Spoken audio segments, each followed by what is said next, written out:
The 1970 World Series. You watched some of his plays during the first three games. Let's take a review of them. This man 10 times has been voted the Golden Glove Award in the American League as best at his position. He'll win it again this year. 13 times he's made the All-Star team. That was his first great play in the series back in the first game. And he's been rattling them off one right after another. Look at that stop. And he converts it into a double play. His manager, Earl Weaver, says, you see him make a great play one day, all you have to do is come back to the ballpark tomorrow, and he'll do it again. The third baseman is closest to home plate of any infielder, and that's why he needs the fastest reflexes. Robinson has those reflexes. He's a natural left-hander. He does everything left-handed except bat and throw in baseball. He claims that he's better going to his left than to his right. But it doesn't matter. Coming in on the slowly hit ball, going back on the pop-up, flashing to his left, going to his right. He makes all the plays with sure hands and a steady, accurate arm.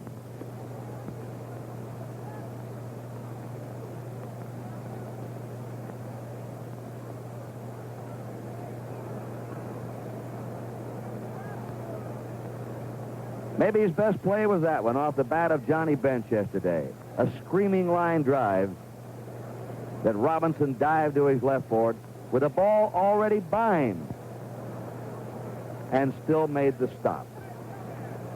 Always to be remembered plays by Brooks Robinson. The 1970 World Series has been a baseball ballet at third base.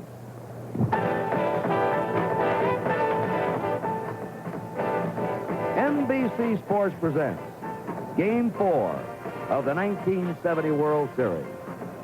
The National League champs, the Cincinnati Reds, versus the American League champions, the Baltimore Orioles.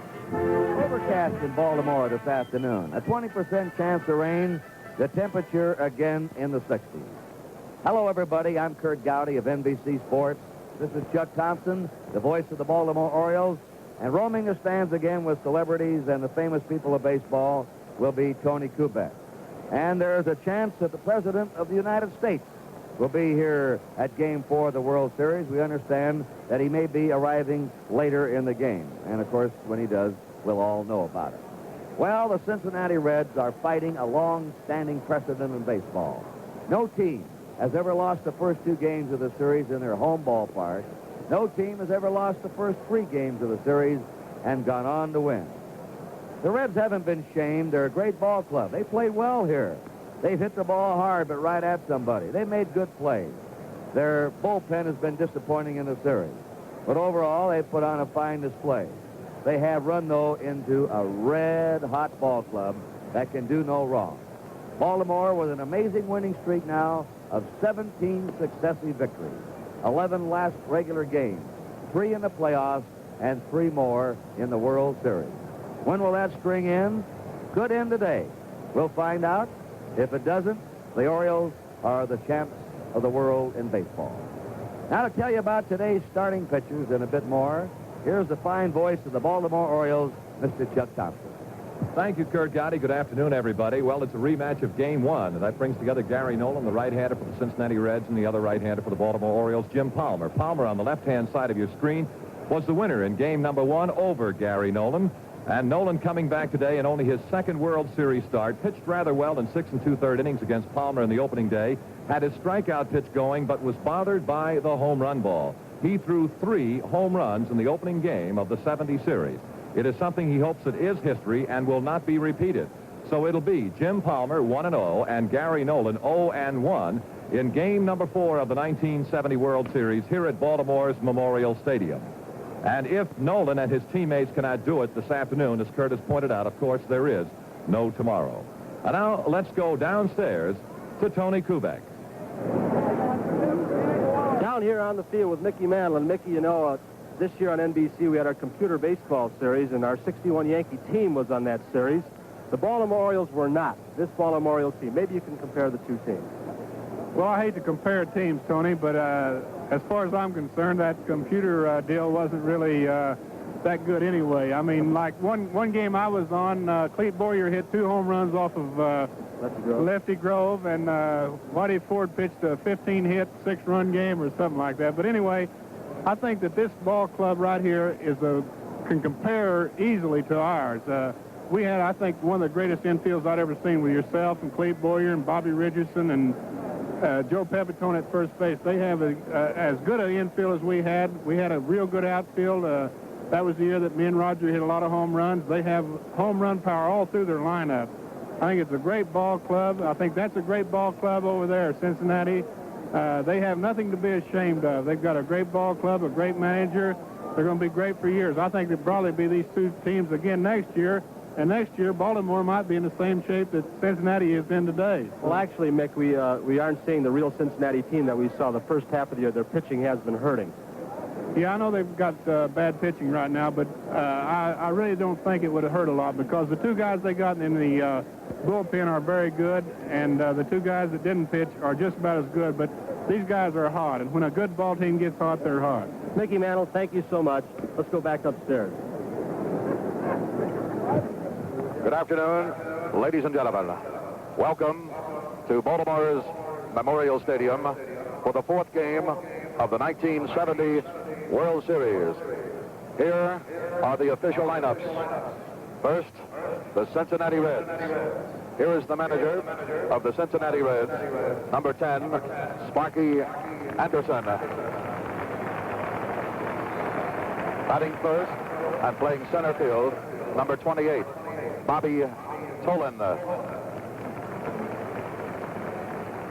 Batting second and playing right field, number 14, Pete Rose.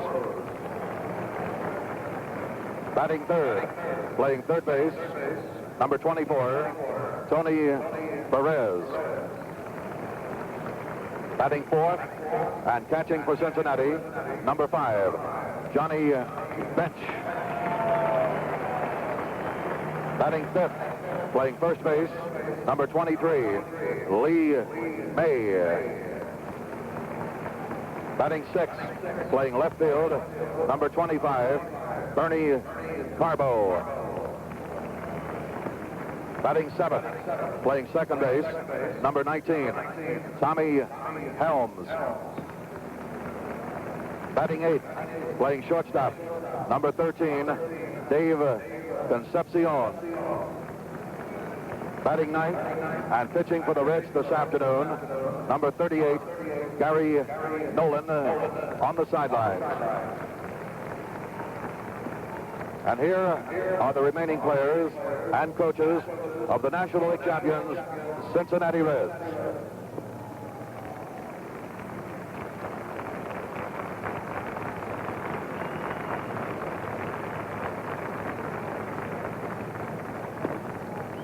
Now, for the Baltimore Orioles, here is the manager of Baltimore, number 4, Earl Weaver.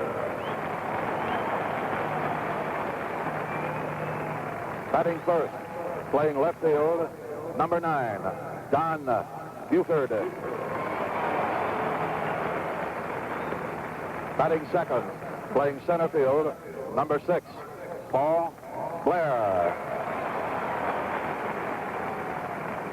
Batting third, playing first base, number 26, Boog Powell. Batting fourth, playing right field, number 20, Frank Robinson. Batting fifth, playing third base, number 5, Brooks Robinson.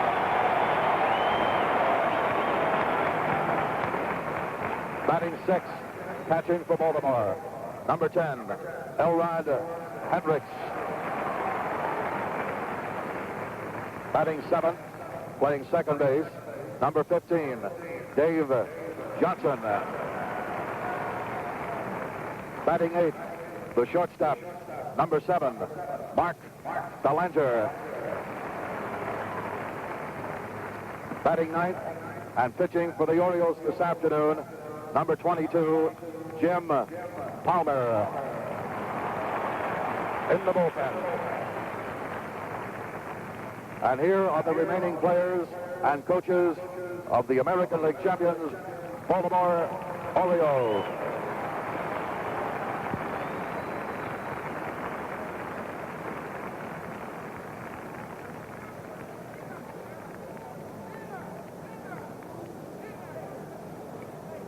Ladies and gentlemen,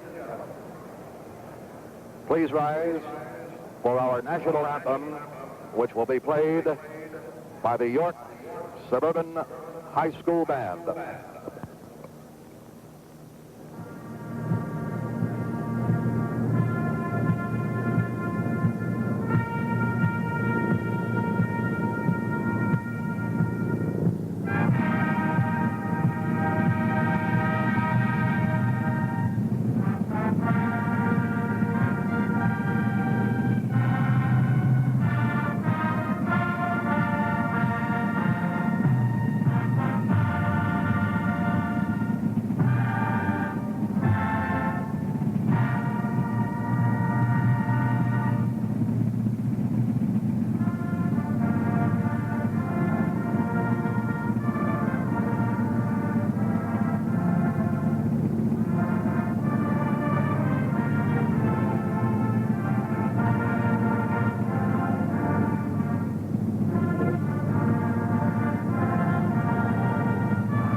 This fourth game of the 1970 World Series being brought to you from Baltimore as the Cincinnati Reds meet the Baltimore Orioles.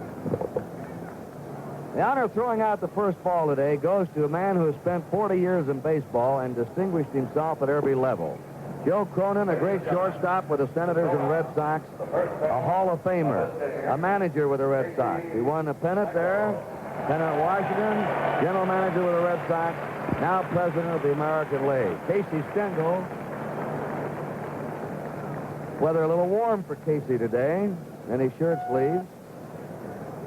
Being introduced around as Commissioner Coons. The Stengel will throw out the first ball. Maybe Cronin's giving it to Stengel. I guess Casey gets the honor.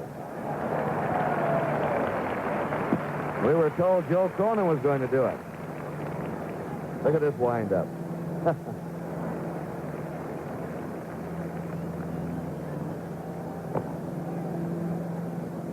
L.A. Hendricks, the Baltimore catcher, received the pitches.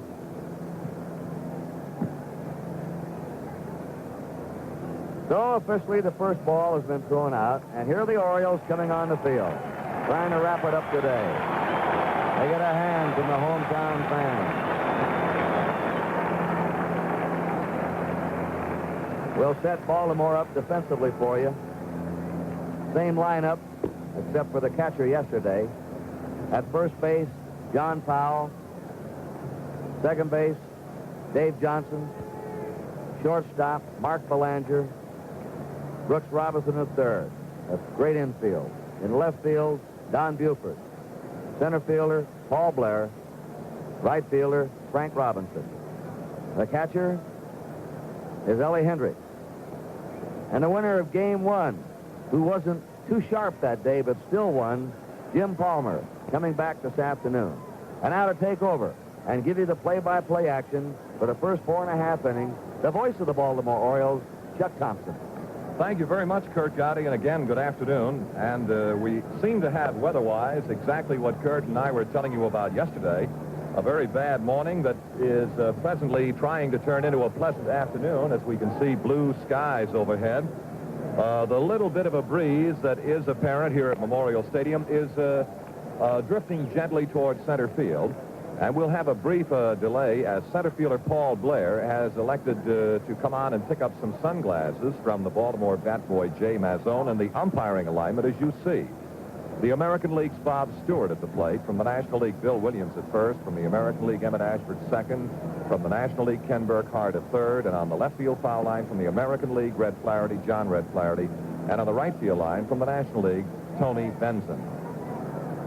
Jim Palmer has been runner-up in the ERA in the American League in each of his last 2 seasons, with a 234 in 1969 and 271 in 1970. Ran behind Diego Seguin at 256. And his won and loss percentage of .670 is the very best among the active American League pitchers. And now here is Bobby Tolan. This is a switch, as Kurt mentioned, in the Cincinnati Reds batting order. Tolan, batting in the number 2 spot through the first 3 games, is now leading off, and here we go in game 4. Base hit.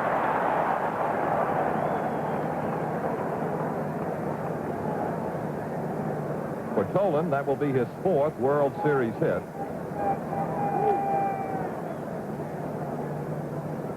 And Tolan against Palmer did rather well. He doubled in the first inning, walked in the third, and then flied to center and flied to left field. Rose. Now Pete Rose, batting in the number 2 spot, has 2 base hits and 11 trips this season. That base hit by Tolan, opening up the 4th game, now gives him an 8-game hitting streak. Out of play, strike 1 to Pete Rose. Rose against Jim Palmer in the opening game, bounced out twice to short, reached on catcher's interference, fly to center and walked. And 2 for 11 in the series. Palmer is one of the Oriole pitchers who has been much more effective at home than on the road in the last 2 years. Tolan is running. No play at second. It'll be first base. 1 down. Pete Rose is gone on the ground ball to Johnson. Tolan now at second with 1 out. And here comes Tony Perez. Kurt? Doug, it looks like the Reds might play a gambling game today, trying to open anything up for themselves. That's the position they're in. They've got to take every possible chance and play a wide-open offensive game, a daring brand of baseball, because, well, they just have to win today. So Tolan is now at second with 1 out. And here is Perez, and it has been a disappointing series for Perez so far. Perez has been to the plate 10 times, has 1 base hit. Against Palmer in the opening game, he had 3 fly balls to the outfield and walked. Palmer, in 70, had an 11-3 record with a 1.69 ERA here at Memorial Stadium compared to 9-7 on the road. 1-1 now. In the 3rd and the final game of the playoffs against the Minnesota Twins, Palmer set a career high, striking out 12 of the Twins. That's the Palmer 3rd. And the count now is a ball and 2 strikes. And it was in that 3rd game here at Baltimore that many of the Minnesota hitters claimed that they lost the ball frequently in those white houses we showed you yesterday here at Memorial Stadium, because Palmer, as a right-hander, is right up on top of everything. No, it's 2-2.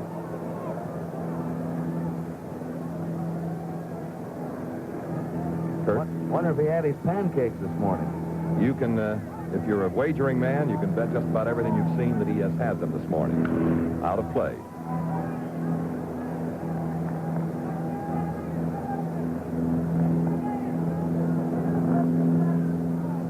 That's a standing order that Kurt mentioned in the Palmer household. The day he pitches, his breakfast consists of pancakes, and his nickname is Cakes. 1 out, Tolan second. 2-2 the count to Perez. That's the Palmer curve again.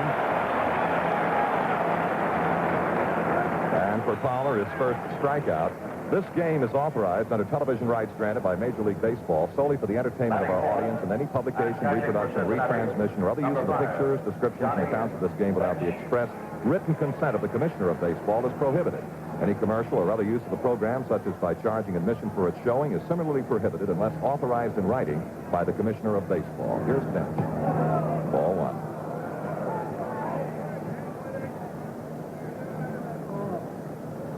Bench in the series. 2 hits in 11 trips.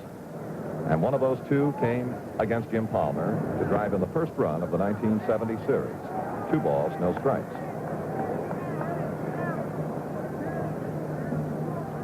That's Tolan, the base runner at second. He opened with a single to right. Here's Sparky Anderson, almost blotted out by Boog Powell, who was big enough to blot out quite a few players. 3-0 now. This is an indication. If Palmer has difficulty this afternoon against the Reds, this is something that you will see a good bit of. Normally, when he does not have his good stuff and is not pitching up to form, he has a lot of difficulty getting the ball down. He is now 3 balls and no strikes to Johnny Bench with 2 out and Tolan at second. Well, let's see if it's in or out of play. Boog Powell. Yes, sir. That is a catch. It is a catch. Now it's finally Boog Powell's turn to turn in a good play in the infield. This foul ball, a double chance at it. The big fella on top of the dugout pops out of his glove up in the air quickly with a bare hand.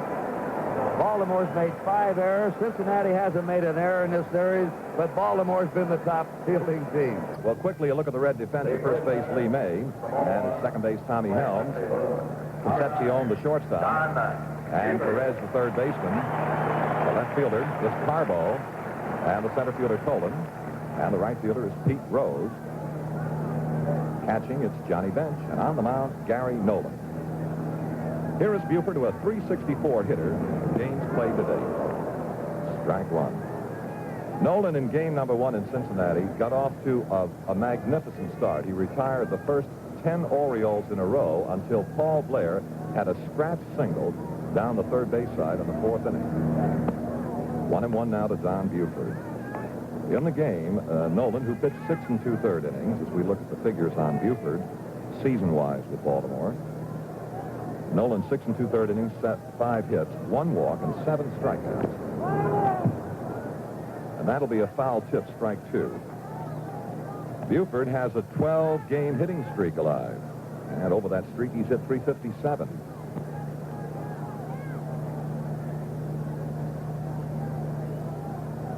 This will be a 1-2 pitch to Buford. 2-2 now.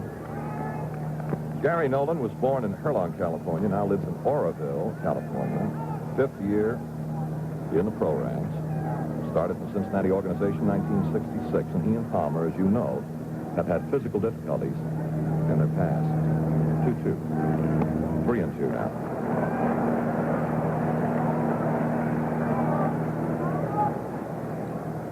There's a good look right now at what Gary Nolan has accomplished in the '70 season, in his lifetime, and in the 1970 World Series.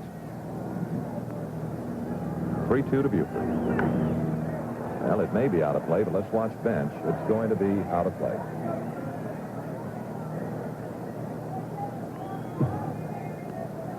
Now, there are 6 California-born players in this series.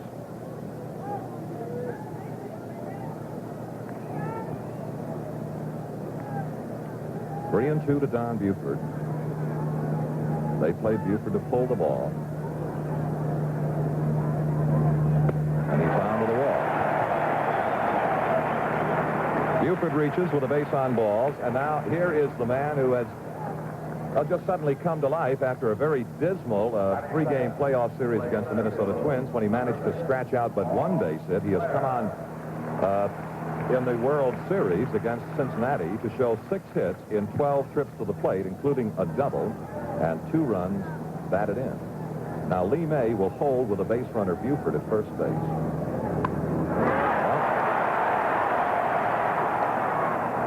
Fine play from Tony Perez. Retires the sacrificing Paul Blair, but that was an outstanding play from Perez. have but one option on a bunt as good as that one, and that is to make the pickup with the bare hand and the throw.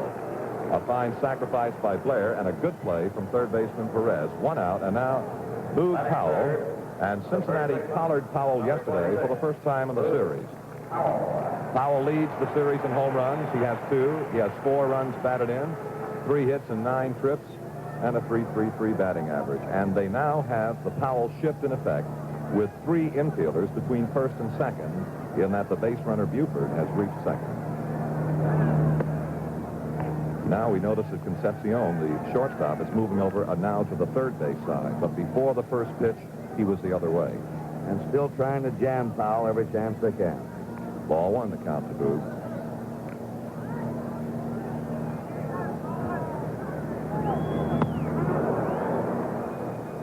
One and one.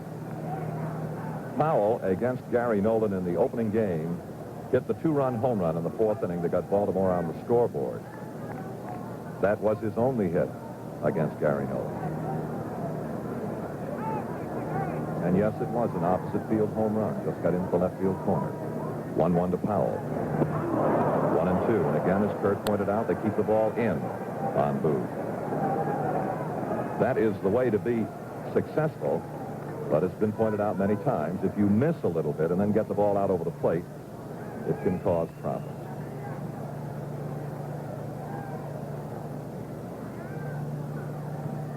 No score. We're just underway. Game 4 here in Baltimore. 1-2 pitch. Fine play by May. He's going to the bag. The unassisted put out. Down to third base goes Buford on the play. A good play from first baseman Lee May to retire. May's had an excellent World Series. He's fielded very steadily at first, made a couple of good plays. He's had 4 hits, 4 RBIs, and he's been robbed twice by Brooks Robinson. I think overall he's probably been the top all-around player for the Reds so far in the series. Unquestionably, he has. And here is a man who is hoping to make a late showing for Baltimore. Through the first 2 in Cincinnati, Frank Robinson went 0 for 9. Yesterday, he picked up 3 base hits, including a big home run by Big, distance-wise, about 430 feet to center field. There are 2 out with Buford, and there is the #1 Oriole in the 70 series, Brooks Robinson. But now let's watch Frank. Good breaking ball. Frank against Nolan went 0 for 4. Well, actually 0 for 3 against Nolan, was called out on strikes against Clay Carroll.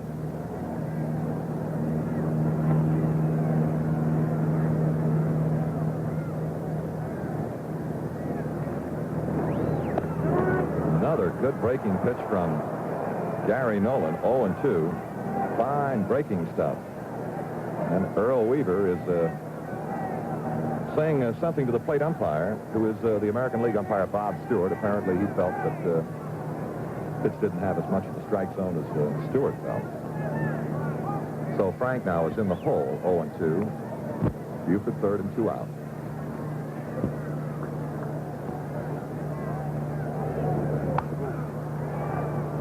Out holding 2 strikes.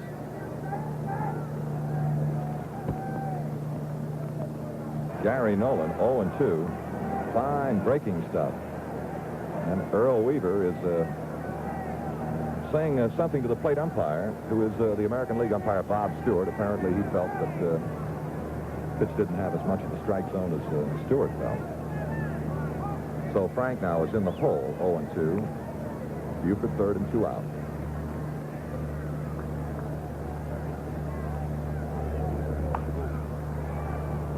Out holding 2 strikes.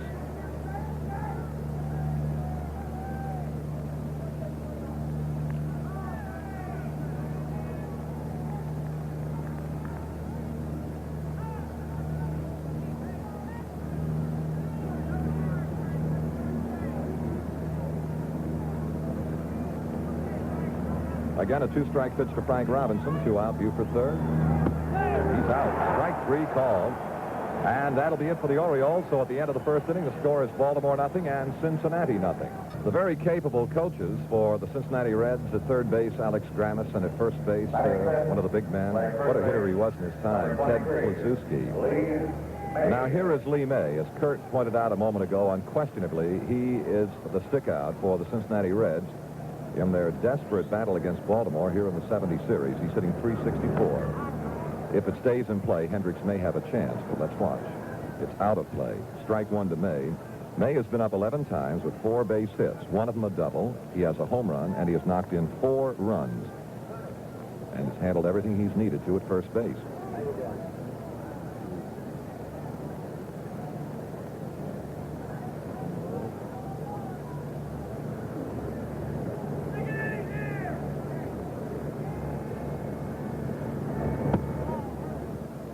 One ball, one strike now to Lee May.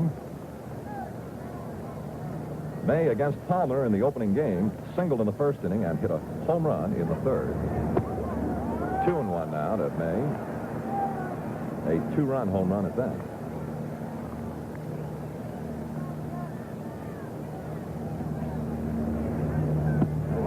That's the curveball for the strike.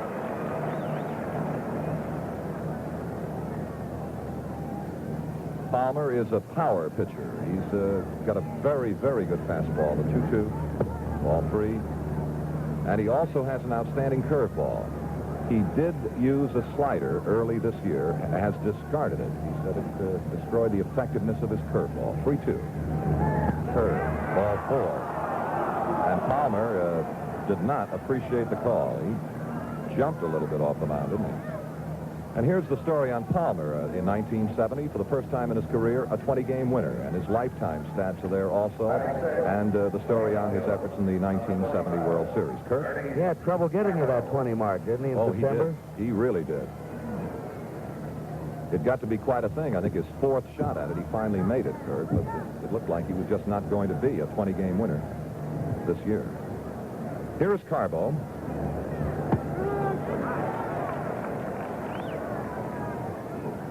Now, Bernie Carbo against Palmer in game number 1 walked twice and lined out to third twice. Fine first-year man for Cincinnati. Out of play. 2 strikes to Carbo.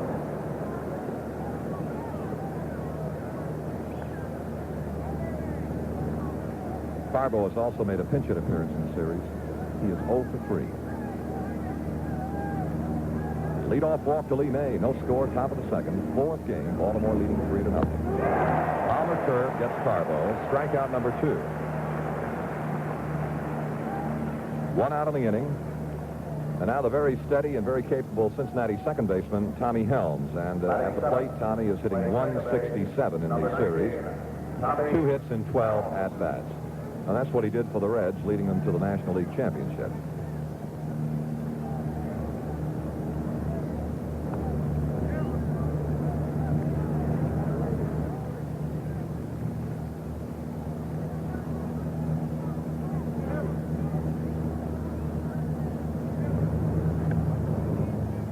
Ball 1. The Orioles defensively against Helms seem to figure that he'll hit the ball about where it's pitched. Their outfield is really fanned out. Although Buford is giving Helms a lot of the foul line down the left field side, and Frank Robinson not so much in the right field area. Out of play. 1 ball, 1 strike to Helms, and Blair, the center fielder, straight away. Look, it appears to me, I'd like to get your observation, that Palmer's throwing harder than he did the first game. It was expected. Palmer in the opening game did not really throw as well as he is capable of throwing. Out of play. But it is, Earl Weaver has made that comment about both Jim Palmer and about Dave McNally. And it might irritate some Cincinnati fans, but it is the simple truth that both McNally and Palmer were capable of the better effort.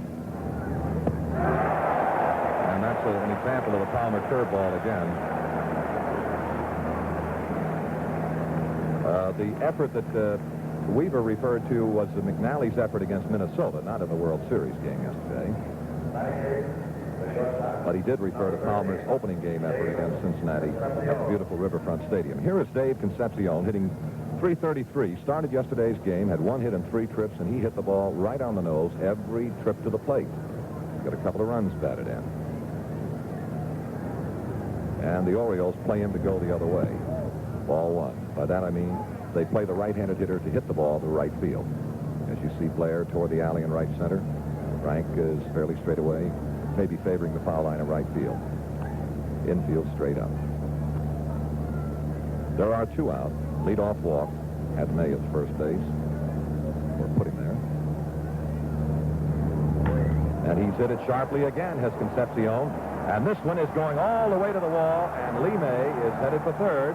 May is going to score. The throw to third. Concepcion has tripled to give Cincinnati a 1-0 lead.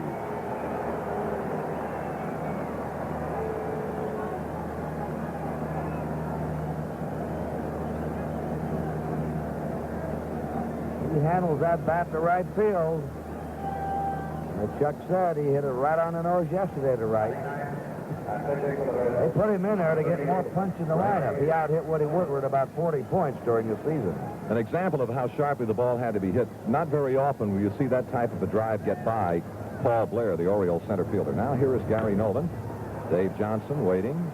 And the play to first for the final out. But Cincinnati has a run and a hit. And at the middle of the second inning, the score is Cincinnati 1, Baltimore 0. Looking now at the Baltimore coaches, third base, Billy Hunter, and at first base, George Staller. And in the last half of the second inning against Gary Nolan, it'll be Brooks Robinson, Elrod Hendricks, and Dave Johnson. This will mark now the 3rd time in 4 games that Cincinnati has scored first.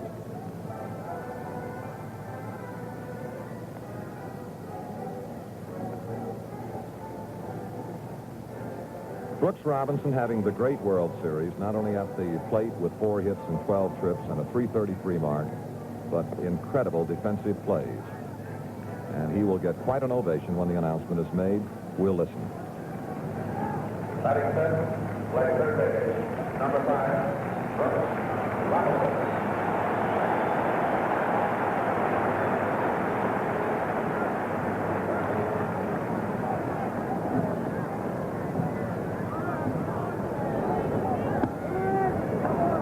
One strike to Brooks.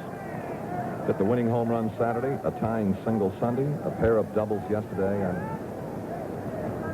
no one will ever forget the defensive efforts. 1-1.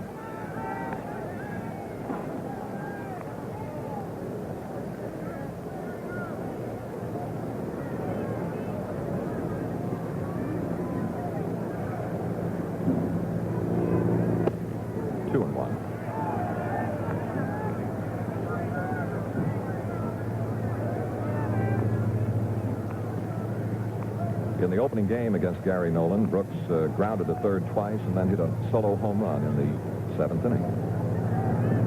Out of play, 2-2 to Brooks Robinson.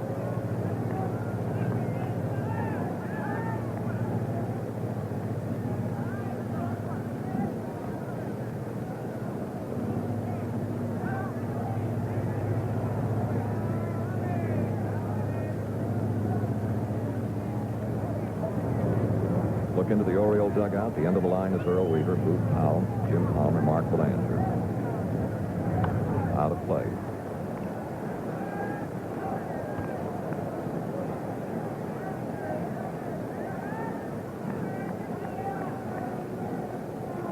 On deck hitter is Elrod Hendricks. A very solid surprise in this series. Foul ball.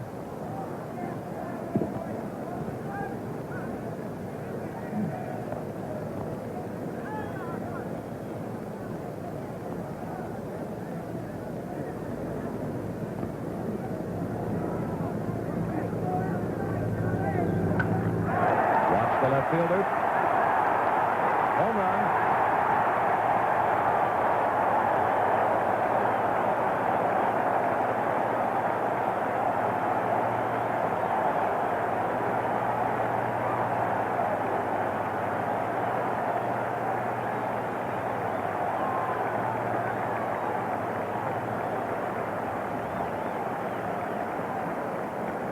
Brooks Robinson, not a big home run hitter, but he'll hit 18, 20, 25 during a normal year. He had 18 this last year, and he's now taken the lead in this World Series in RBIs. He's knocked in 5 runs. That is his third lifetime series home run. And here is Hendricks. Second baseman held. One gone. This 1970 World Series will be seen via satellite in Puerto Rico and Caracas this year. It will also be seen in Taiwan, China for the very first time and heard in the Chinese language. The series will also be seen in Canada, both English and French, Mexico, Venezuela, Colombia, Costa Rica, Bermuda, Panama, Virgin Islands, Brazil, and the Philippines. And service personnel in almost every corner of the earth can hear the broadcast via American Armed Forces radio service. And a strike one to Johnson. He's had 2 hits in 8 trips in the series, hitting .250. One of the 2 hits, a double. Tie game, 1-1. And that now is the count. 1 ball, 1 strike.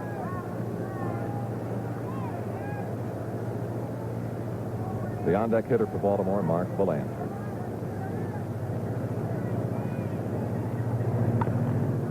Nolan, DeMay, and 2 down.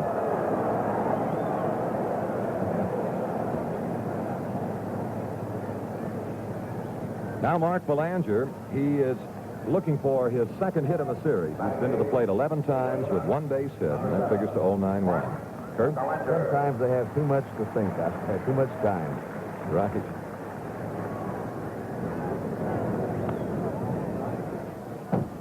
And the first souvenir ball in the NBC booth here in 1970. Just a little confusion. Gowdy and Thompson play these foul balls the same way, under the table. 1-1 to Belanger.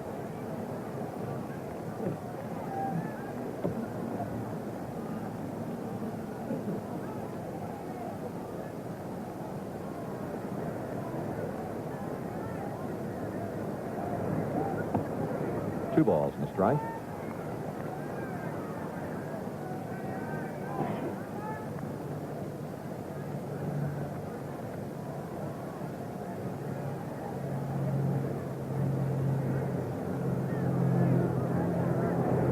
Out of play. 2-2 to Belanger. 2 down, nobody on, and a tie ball game on the Brooks Robinson home run.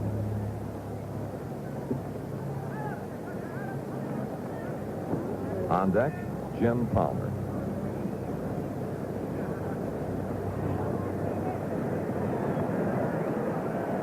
I'll tell you about that crowd reaction in a moment. Well, the center fielder, Tolan, should make the play, and does. A run on a base hit, and so at the end of the second inning, the score is Baltimore 1 and Cincinnati 1. In the Cincinnati half of the third inning, it'll be Bobby Tolan, Pete Rose, and Tony Perez in that order. Tolan opened the game for the Reds with a single to right field. Its 4th hit of the series.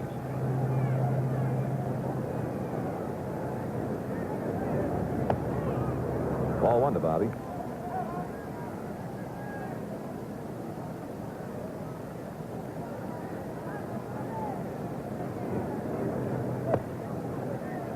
Ball 2.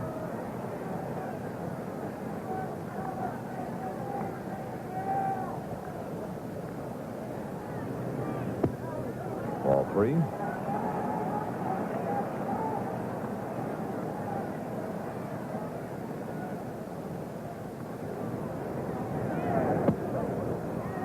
Fowler gives up another walk. His second, as opposed to 3 strikeouts. We haven't seen too much base stealing in this series. We may see something now, though. The boy at first, Bobby Tolan, led the majors in stolen bases. It's a tie game, 3rd inning. And now here is Pete Rose, who bounced to the second baseman in the first inning, but Tolan was running on the pitch, and he reached second. Paul Blair going to try to cut it off, and he's there. Tolan will go to third. And the Reds have him on the corners with nobody out.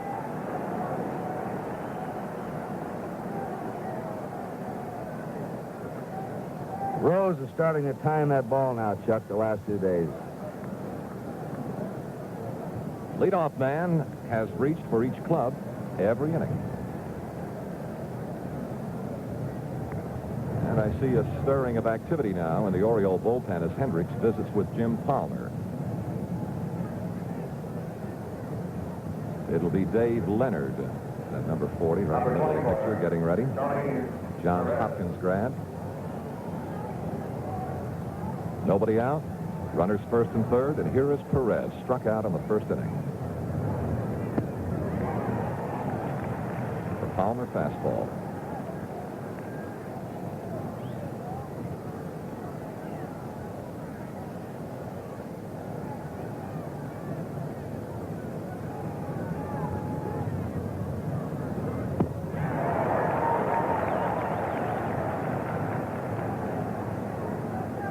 That's Tolan at third, and here is Pete Rose at first. Nobody out. 1-1 tie. And Palmer to Perez.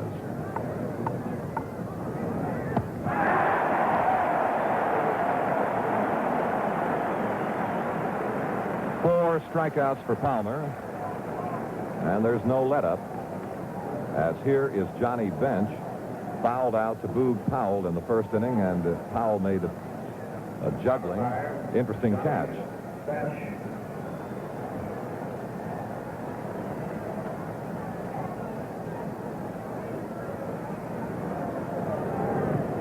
Ball one.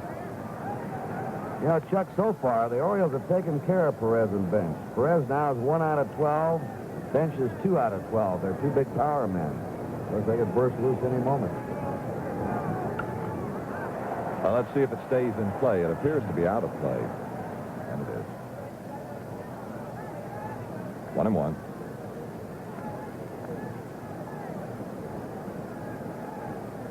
Though May is having a fine series, Rose, Perez, rather, Bench and May are hitting a combined .218.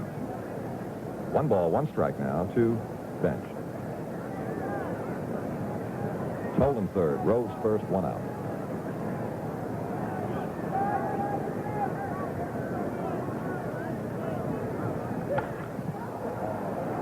Well, Belanger, the shortstop. Watch Tolan at third. Here's Belanger. And he starts home, and Belanger's throw stops him.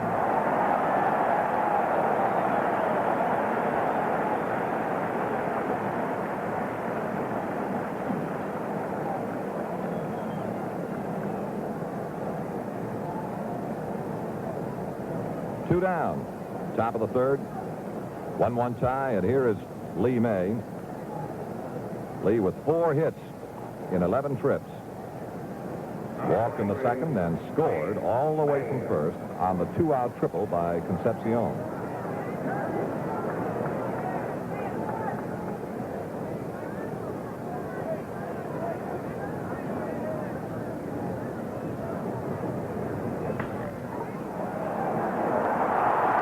Belanger can't do a thing with it. He knocked it down, but the run scores, and Cincinnati leads 2-1. An infield hit for May. That gives May 5 RBIs to time with Brooks Robinson. Talking to Ralph Houk last night, the Yankee manager, he says Belanger has the greatest range in the American League. He gets the balls no other shortstop does, and there was a good example. Runners first and second, 2 down, 2-1 Cincinnati, and now Carbo. Strike one. Bernie.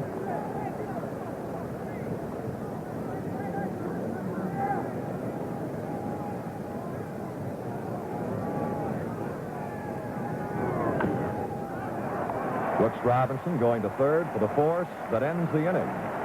And so, at the middle of the third inning, the score is now Cincinnati 2, Baltimore 1. Another good look in from the center field area here at Memorial Stadium in Baltimore, where 51,700 plus saw the third game here yesterday afternoon, and it looks as though they have the same crowd this afternoon, and Jim Palmer to lead off. Palmer has been to the plate twice in this. Check that 4 times in the series without a base hit. Pitching for the Orioles, number 22, Jim Palmer. On the year, that's the way you work at the plate. Ball one.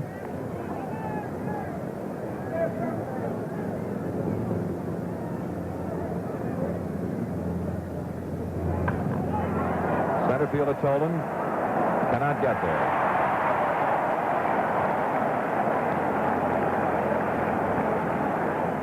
So pitcher Jim Palmer has Baltimore's second hit.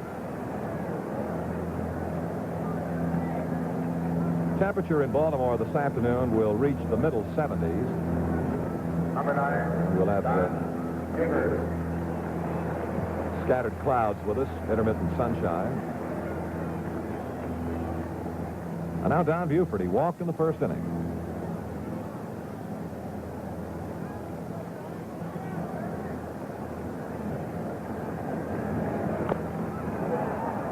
Lee May. He's got Buford. No sacrifice, but down to second base goes Palmer. Buford retired unassisted by first baseman Lee May. And now Paul Blair, sacrificed in the first inning. Paul Blair.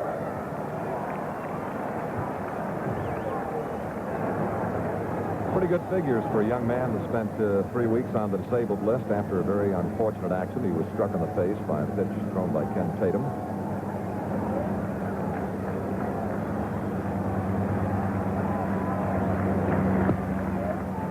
Strike one to Blair.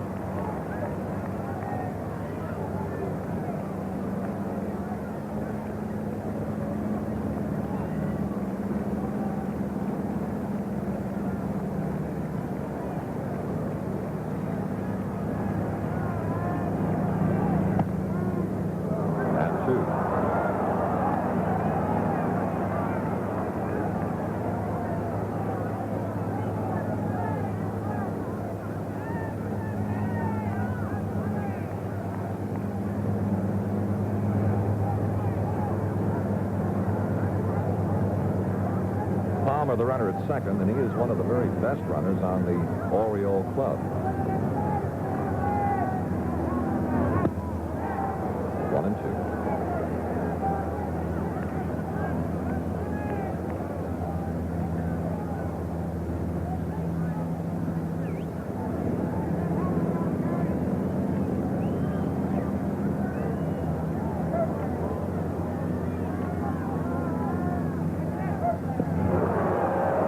Strikeout for Gary Nolan. That'll be 2 in the strikeout column. We got a looking third by Frank Robinson and the swinging strike to Blair. And here's Boog Powell. Number 26, Boog Powell.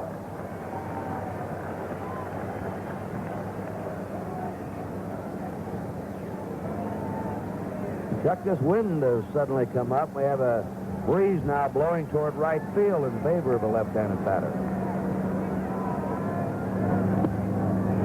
Ball one, and again, as has been pointed out, Nolan continues to work in on Powell.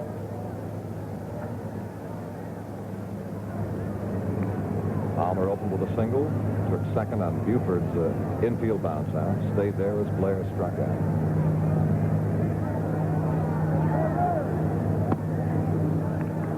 2 balls, no strikes to Powell.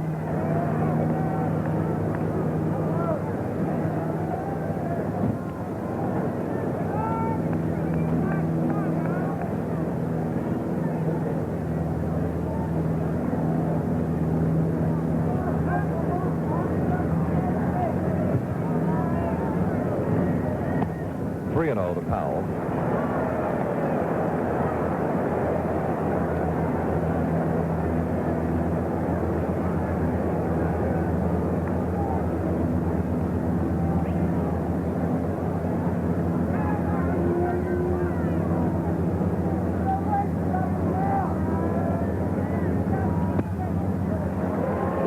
To Powell, and that brings out Frank Robinson and a little disappointed Gary Nolan. Frank was called out on strikes in the first inning. Cincinnati 2 runs, 4 hits, no errors. Baltimore 1 run, 2 hits and no errors. Against Frank Robinson, shortstop Concepcion is maybe 3 steps back on the outfield grass.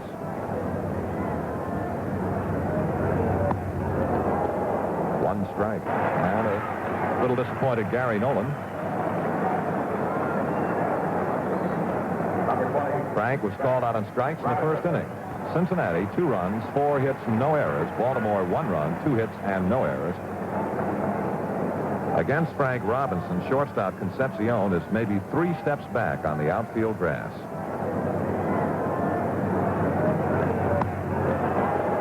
One strike. That's the way Dave is intended to play Frank Robinson.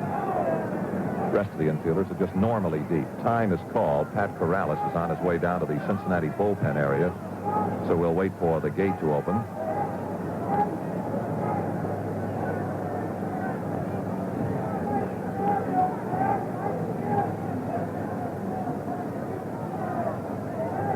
And now we're ready to go.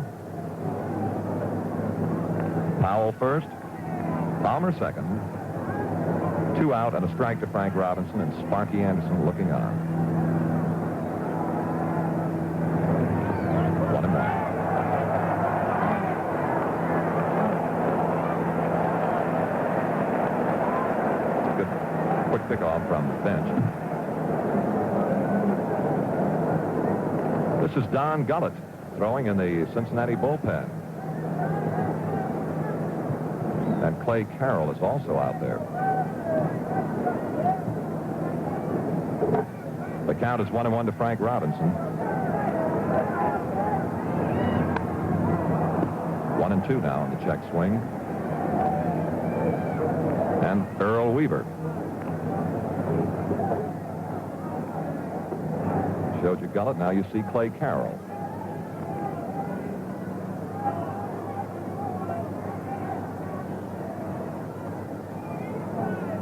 One and 2 to Frank. 2 out.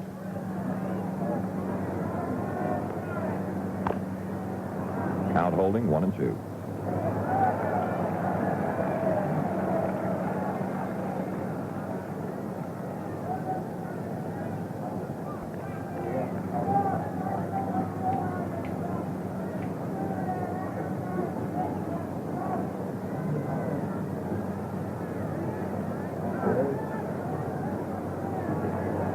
The intent-looking Gary Nolan. Base hit. Palmer around third, coming home. Throw. Tie game.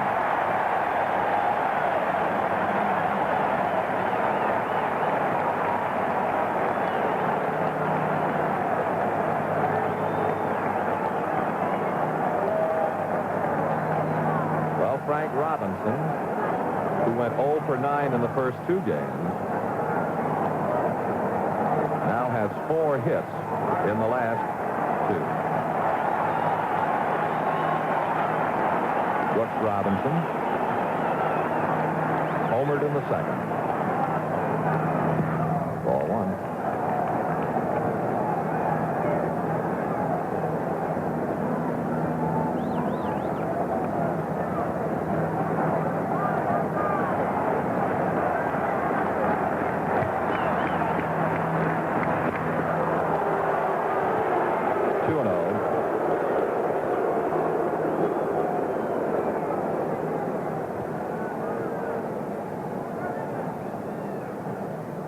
And bench talking to Nolan, and you see Sparky Anderson on your screen. And in the background of the picture, Coach Sugar probably talking to the bullpen. Sparky Anderson, the youngest manager in the majors, 36. 2 balls, no strikes to Brooks. There are 2 out, tie game 2-2. 2-1.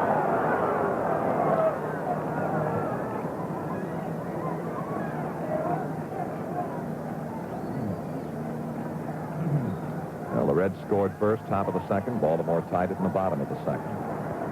Cincinnati went in front 2-1 in the top of the third. Baltimore is tied here in the bottom of the third. Base hit.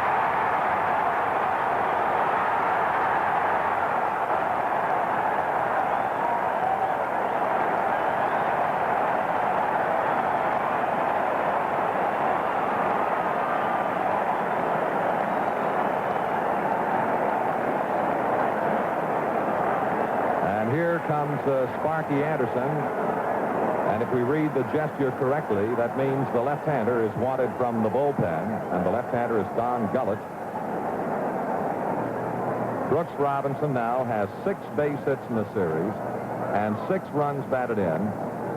And the first error has been charged to center fielder Bobby Tolan, which allowed Brooks Robinson and Frank the extra base. Well, there's a break in the action here at Memorial Stadium with a score, Baltimore 3 and Cincinnati 2. Well, Gary Nolan has lifted after going 2 2/3 innings. Baltimore reached him for 4 base hits, 1 walk and 2 strikeouts, and there are 3 runs charged. And, of course, Frank Robinson and Brooks Robinson are also his responsibility as Gullett warms. Ty Trainer, 71 years old, was voted year before last the greatest third baseman of all time. Lefty Grove yesterday, interviewed by Tony Kubek, said they were both even. So we called Ty Trainer today and asked him his personal observations regarding Brooks Robinson. Well, Brooks Robinson is stealing the whole World Series. He's a man in a spot that it's unusual for a third baseman to go and steal a World Series, but he is doing it, and he's having a great play every day in the 3 games so far as fielding and also hitting. But he was known as a great ball player 8 or 9 years ago, because I had to go to Baltimore, and we had quite a talk, and they said, this is the coming third baseman of baseball, Pie, and glad you two got together.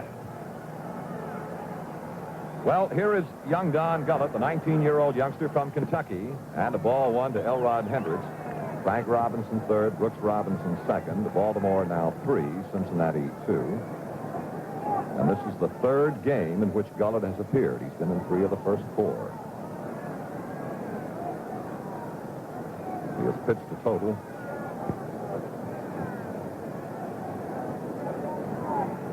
of 4 innings, 2 hits, 1 earned run.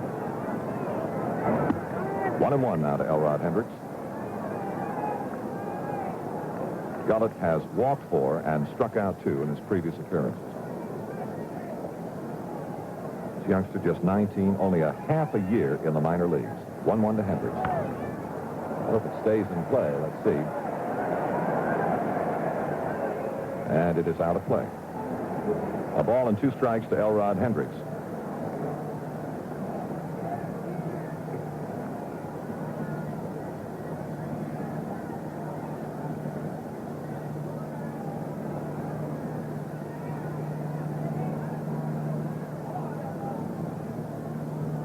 Hendricks has knocked in 3 runs for the Orioles in this series. Has had 2 hits, 1 a double, and 1 a home run. Frank scores, and behind him Brooks coming to the plate. Out is the call at the plate. Well, the 1 run scored. It's a beautiful strike from Pete Rose. With 2 down, they wave Brooks Robinson on in. Here comes the throw. Right on the money. Johnny Bench putting the tag on Brooks. Here's Brooks Robinson leaving second base. Waved in all the way. Trying to fade away from the tag, but can't do it. And so at the end of... Well, Cincinnati facing Palmer. Top of the 4th, Tommy Helms. Watch Frank Robinson. 1 gone. Well, there's a little poem on the board. Our thanks to Kurt and Chuck, to Lou and Chet, Mark, and all of the crew. If we should win, we loudly cheer, and we'll be seeing you next year. But if we lose, though there be sorrow, we'll be NBCing you tomorrow. You didn't write that, did you? I had nothing to do with it. Here's Dave Concepcion. He's been most impressive. Ball 1. Check that, a strike 1.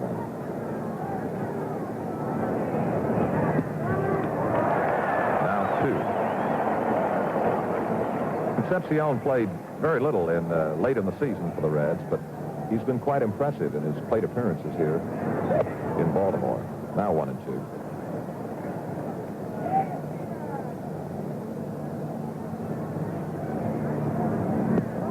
2-2 now. Palmer's working very rapidly, Chuck. Wouldn't surprise me they start stepping out on him a little bit. Break his rhythm. Count holding 2-2 to Concepcion. The only time Palmer will not work rapidly is when he's, having his problems. 2-2 now. Dave Johnson. The foul for the second out.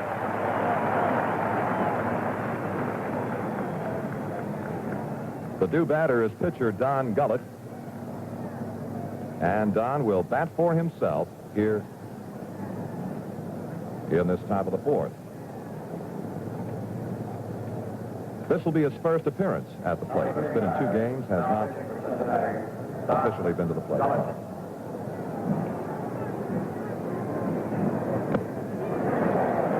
During the regular season, he hit .211 with Cincinnati. This young man was just a tremendous athlete in Kentucky.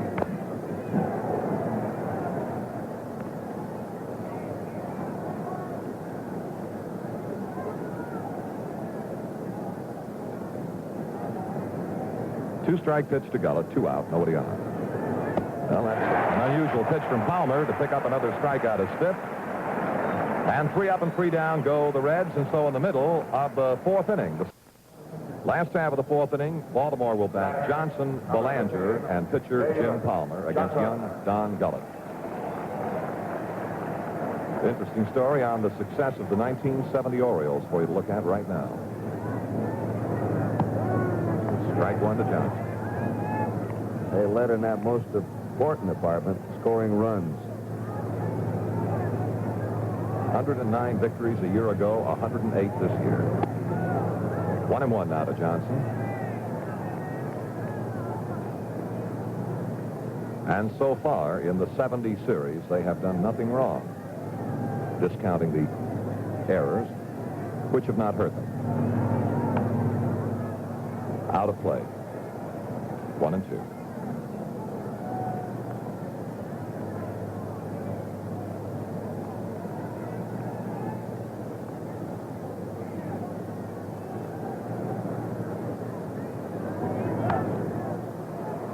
In pursuit, May, and it is out of play.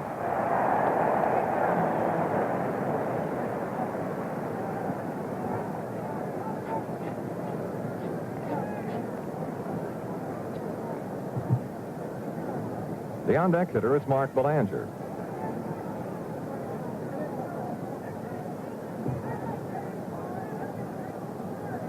One-two pitch to Johnson. Another out of play.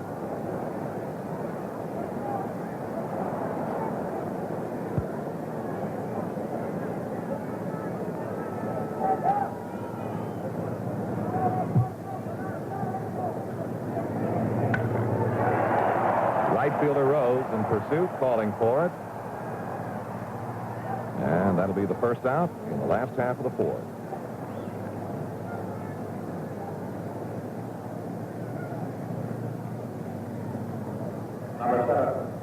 Here is Mark Belanger.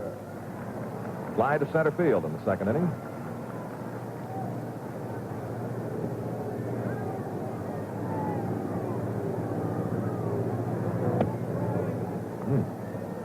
Ball 1.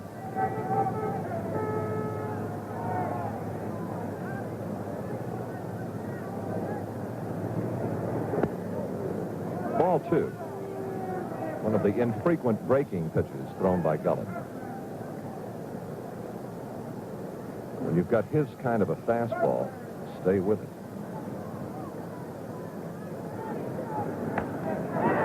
Watch Helms, nifty stab by Tommy, and throw to first for the 2nd out. With Quick Robinson receiving all the notice for his defensive play, but this little Tommy Helms is quite a second baseman. And a hand building for Baltimore pitcher Jim Palmer. He started the Baltimore uprising in the 3rd with a bloop single to center field.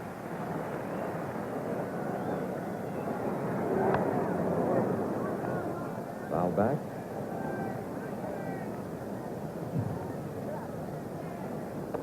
That's the way he hit for Baltimore this year.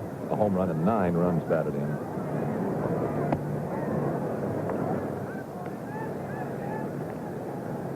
Two strikes to Palmer. 2 out, nobody on.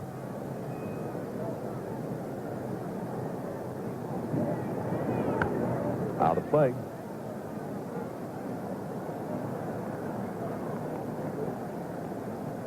And with the count standing, 2 strikes to Palmer, Merv Retmund appears in the Baltimore on-deck circle. 2-strike pitch to Palmer. And Gullett takes care of the Orioles 1-2-3 order. And at the end of 4 innings of play, the score is Baltimore 4 and Cincinnati 2. And now down to Tony Kubek. With me down in the field, the president of the National League, Mr. Chub Feeney. Chub, this isn't the National League team we saw win that pennant over there. They're not hitting quite well. Of course, they haven't been hitting the way they did during the season, but I think you can attribute that to the Oriole pitchers. I think they've played very well. These are 2 great ball clubs. It's no disgrace to be beaten by this fine club. And, of course, I imagine you've heard it many times before that the difference in the series so far has been a man named Mr. Robinson playing third base for the Orioles. Chub Feeney, thank you so much. Let's go upstairs. Thank you, Tom. All right, and Tolan, first ball hitting, has popped out to shortstop Mark Belanger, 1 gone in the Cincinnati half of the 5th, and now Pete Rose. That was quite a throw. Rose made it to the plate to cut down Brooks Robinson, who was trying to add Baltimore's 5th run in the 3rd.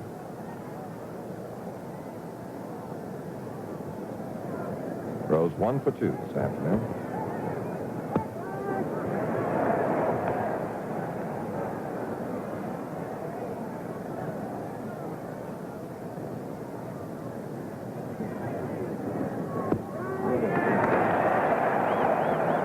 Now to Rose.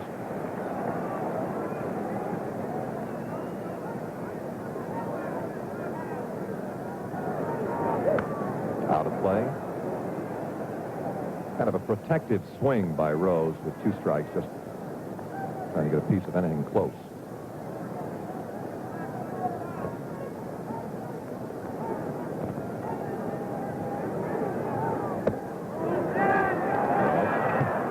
And 2, but that was kind of a challenging look from Pete, was it not?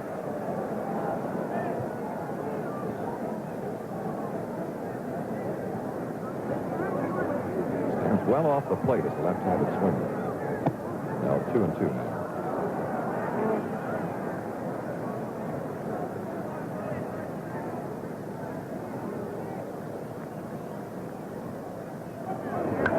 Out of play.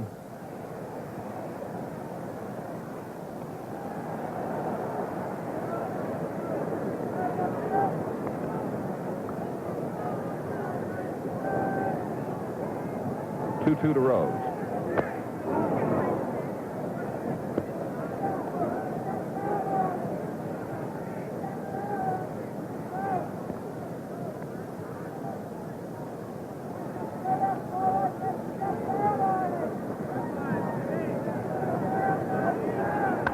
Out of play.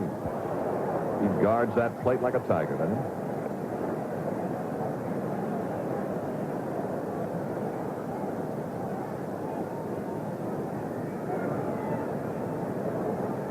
Once more, 2-2 to Rose. 3.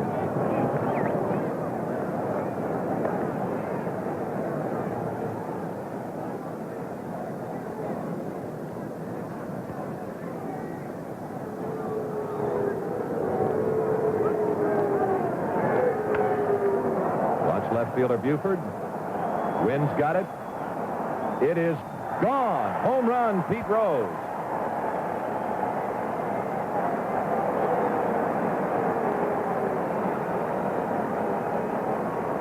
His first home run of the series.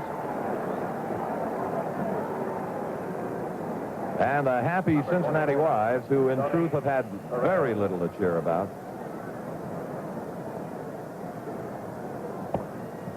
Ball 1 to Perez.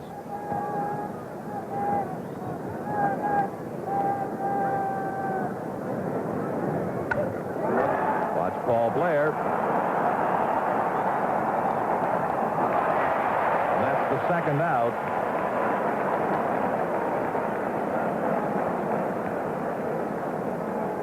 And now Johnny Bench. as the Reds battle back to make it another one-run ball game. Baltimore 4, Cincinnati 3, 2 out, nobody on, and bench.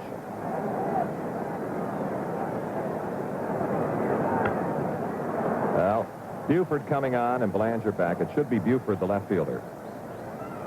Final out of the inning, a run on a base hit, and so in the middle of the 5th inning, the score is Baltimore 4 and Cincinnati 6. Winter Games patch. Send a $5 contribution to Olympic House, Box CV, 57, Park Avenue, New York, New York, 116. Every contribution will directly aid your United States Olympic team, and in future years, this distinctive cloth emblem will be a real collector's item. Well, to the last half of the 5th inning, and Buford to lead off for Baltimore in a 4-3 ball game with the Orioles leading Cincinnati, and our pleasure to turn the microphone over to Kurt Gowdy. Thank you, Chuck Thompson. Don Buford has walked and grounded out. Lee May, Bob Tolan, and Brooks Robinson now have hit safely in every game of the series. Blair and Buford did the first 3 games. They haven't had a hit today. Blair will follow, and then Boog Powell.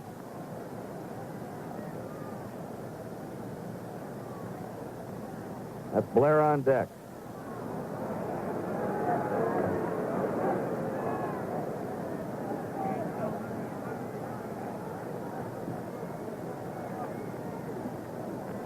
A new ball for pitcher Don Gullett. Gullett has pitched an inning and a third. 1 hit, 1 strikeout. No walks or runs. Gary Nolan charged with a 4 Baltimore runs. 2-0.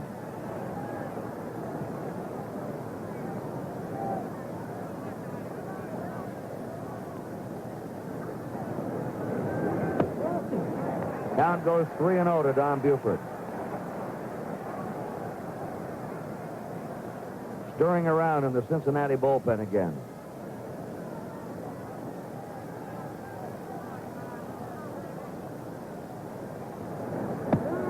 Three and 1.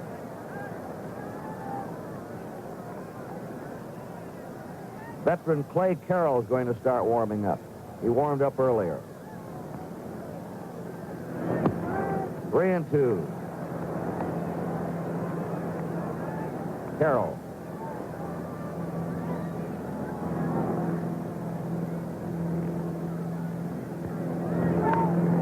Foul back. We received quite a few telegrams disputing the fact that McNally is the only pitcher to ever hit a World Series grand slammer. But it's a fact. It's in the record book. Now, ground ball to second. Helms backed up on it, but still makes the play. 1 down. Fan wire that Elmer Smith, the Cleveland pitcher, hit a grand slam home run in 1920 against Brooklyn. I saw it. Elmer Smith was a right fielder.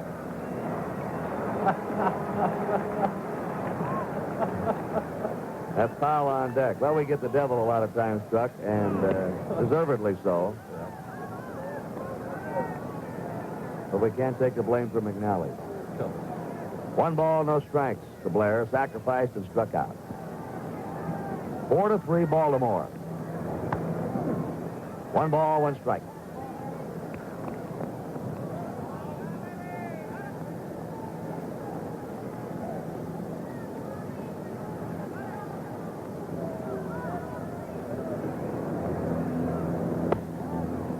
Two and 1.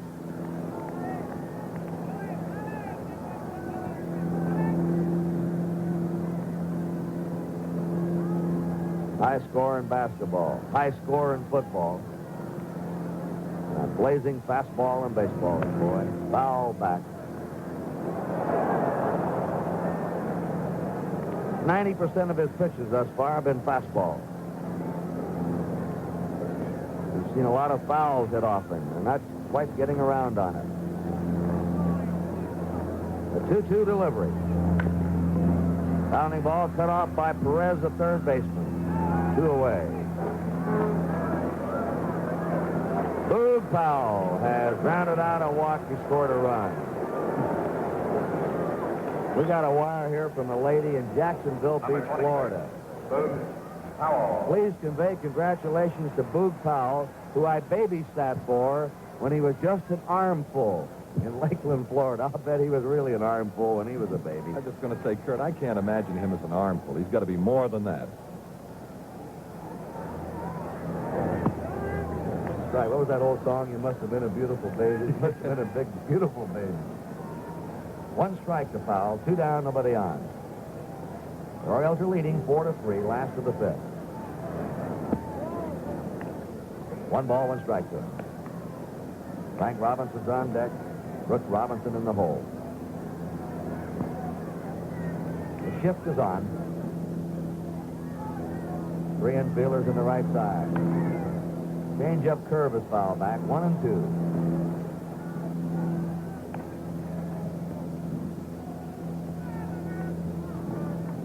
These World Series games have moved crisply. The pitchers are working rapidly. And it's the pitcher who can move a ball game. When he works quickly, the whole game moves. A high fastball makes the count 2-2.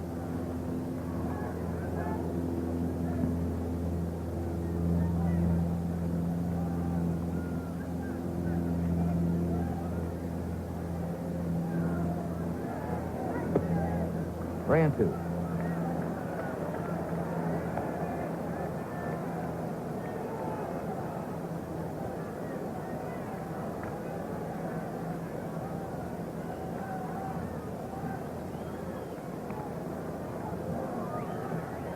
Full count. Here's the pitch to foul. Struck him out on a fastball. Second strikeout for young Don Gullett. He's now retired 6 in a row. And at the end of 5 innings, Baltimore 4 and Cincinnati.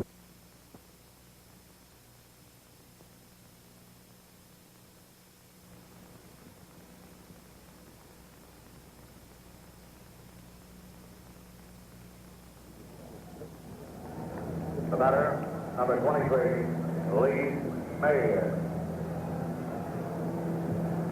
This is a 16-year-old girl, Linda Wareheim, on the Oriole ground crew. She dusts the bases off at the end of the 5th inning. And yesterday, she swatted the umpire, Emmett Ashford, on the seat. Ken Burkhart, though, very alert today. Crowd got a kick out of it. Lee May has walked, had a hit, driven in a run. He scored a run. It's ball 1 to him. Jim Palmer's outside, 2-0. May, Carbo, and Helms for the Reds in the 6th.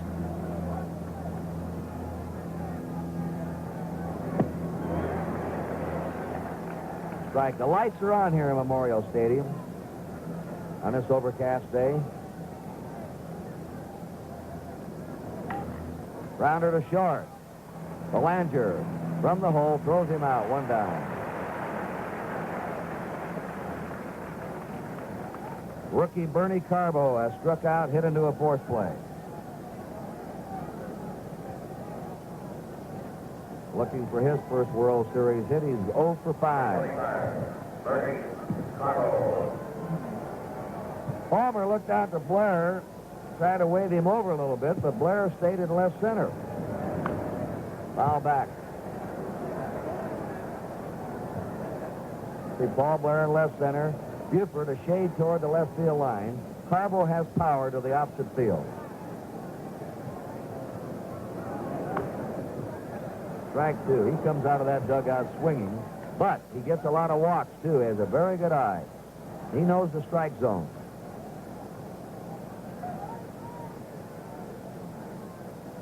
Brooks Robinson at 3rd. The 2-strike delivery. Struck him out on a breaking pitch. Strikeout number 6 for Jim Palmer. Tommy Helms is struck out. That's Woody Woodward warming up, which means Tommy Helms. they're getting down to the bottom of the order. They may be making some changes. Helms is struck out, flied out. Helms didn't hit for a high batting average this year, but he's the toughest player to strike out on the Red team. Struck out only 33 times all year. 2-0. Six strikeouts, 2 walks for Jim Palmer. Each team has 5 hits. 3-0 to Helms.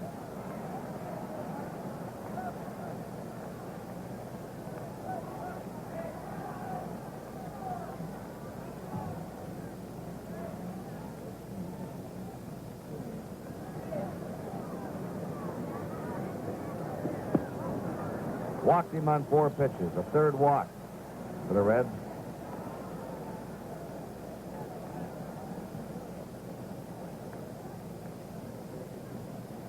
Dave Concepcion drilled a triple to right field to knock in a run in the second, grounded out the second in the fourth.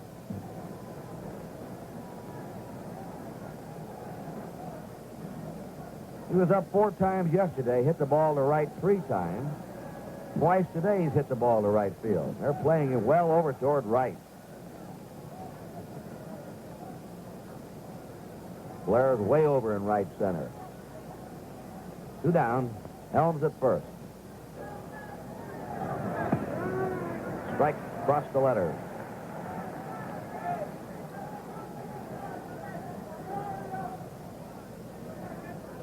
The Orioles are ahead 4-3 in the top of the 6th inning.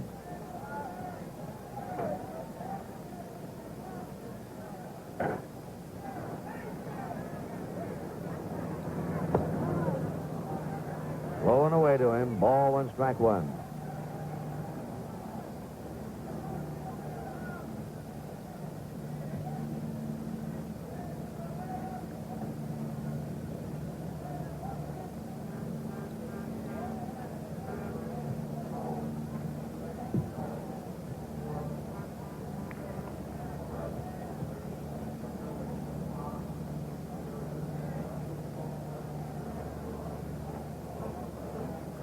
Helms on first, 2 down.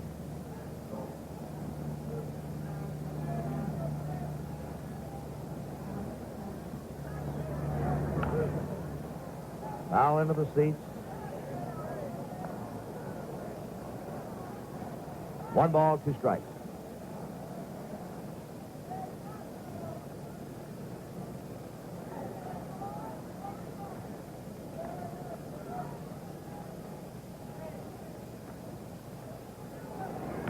It's the curve and a line to Belanger at shortstop.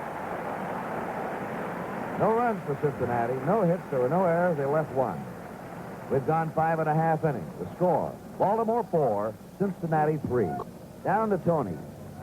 Thank you. You know, if the Cincinnati players believe like their wives, that we're going back to Cincinnati, aren't we? You're right, Tony. I hope to bring it back to Cincinnati for the fans in Cincinnati because they are the greatest. Carolyn Rose, she must have been really thrilled when Pete hit his first World Series home run. I sure am, and I know that he is, and I know that the Cincinnati Reds want to win, and it's not over yet. It's a good bunch of guys. Thank you so much, Mrs. Pete Rose. Back upstairs. Frank Robinson, Brooks Robinson, Ellie Hendricks for the Orioles in the last of the second. Number 20. If the Reds do win today, Game 5 of the World Series tomorrow starting at 12:30 Eastern Daylight Time.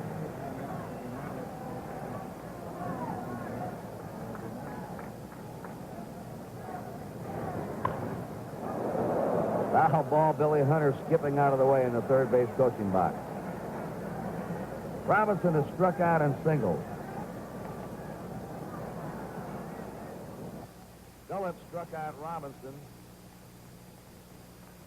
Sunday in Cincinnati in the 9th inning. Hits a fly ball to left. Bernie Carbo picks it off, and there's 1 down. Brooks Robinson homered, singled, driven in 2 runs. 2 homers in the series. Leads the series now in RBIs with 6. I think the best statement about Brooks Robinson's fielding was made by Sparky Anderson, the Cincinnati manager. He said, "I'm afraid to drop my my sandwich in the clubhouse. Robinson will dart in and pick it up."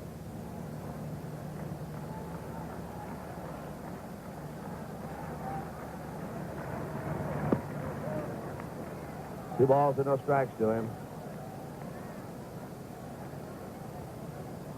Started off as a second baseman. Robinson did. Thought he was a little bit too slow, and they changed him to third. Foul back, 2-1. He plays ping pong left-handed. And there's a great game for athletes, ping pong. Teaches quick eyes and quick hands. He says he's a left-hander from his wrist down. The 2-1 delivery. That's the third hit in a row for Brooks Robinson.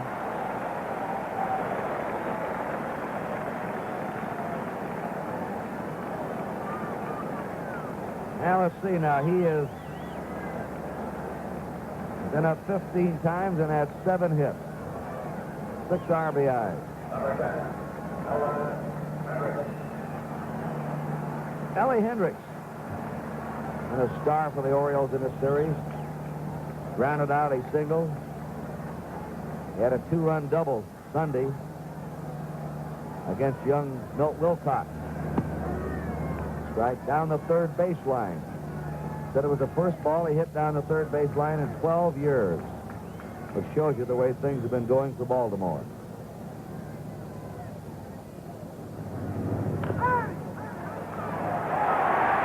In the right field, Robinson's coming to third. The throw by Rose. He's in there, over the head, into the dugout.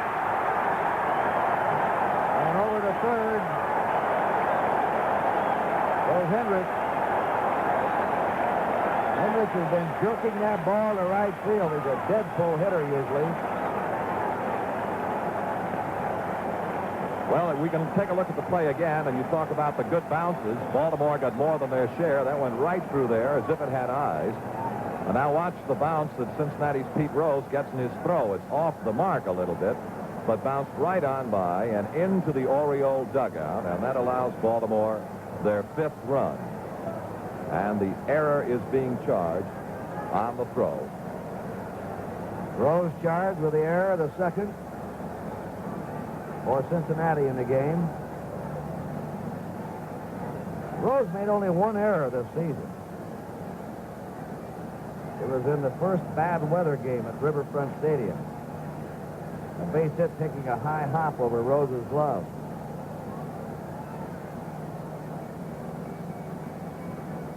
We're going to have a change of pitches. Clay Carroll will be coming on. There's a break in the action here at Memorial Stadium, Baltimore. The score now, Baltimore 5 and Cincinnati 3. And now a word from Major League Baseball.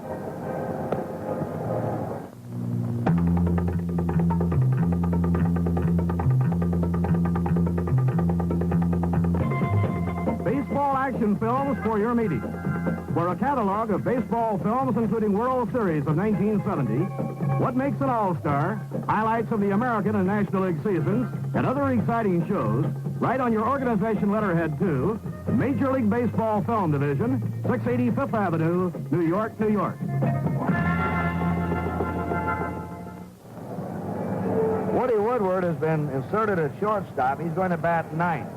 He's scheduled to lead off in the 7th. Clay Carroll will bat 8th in Dave Concepcion's spot. Ellie Hendricks at 3rd on the throwing error by Pete Rose. Hendricks did not get an RBI, by the way. The infield is in now with a runner on 3rd, 1 out. Johnson up, bounced out to the pitcher, fly to right. Ball 1 to him. 5-3, Baltimore. Gullett worked 2 2/3 innings, giving up 3 hits and a run. Curve for a strike, 1-1.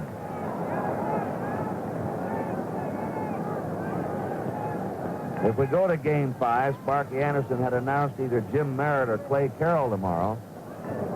If Game 5 is played, it'll be Merritt now. Foul back. Merritt threw yesterday. He's had a sore elbow, their 20-game winner. Said his elbow felt much better.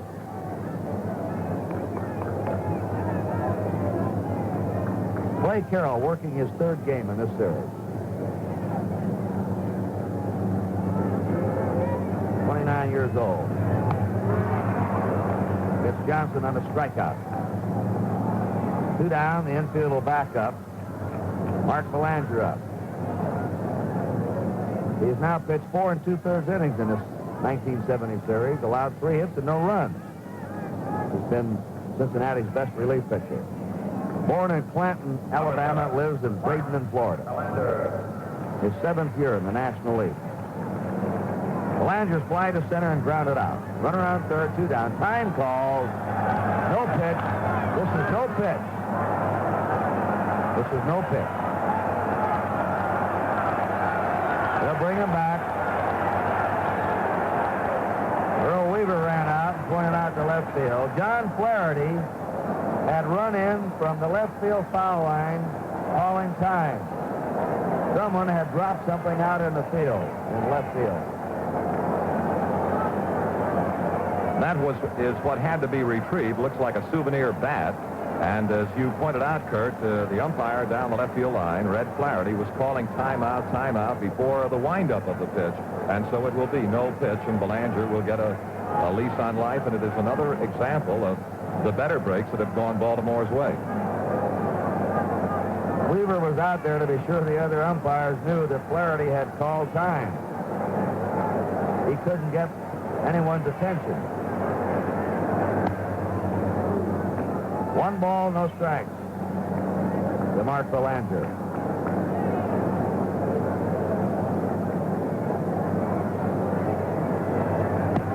Last ball for a strike. 1-1. 2 down. Hendricks at third. Baltimore ahead 5-3. Last of the 6th inning. 1-2 to Mark Belanger. Jim Palmer on deck.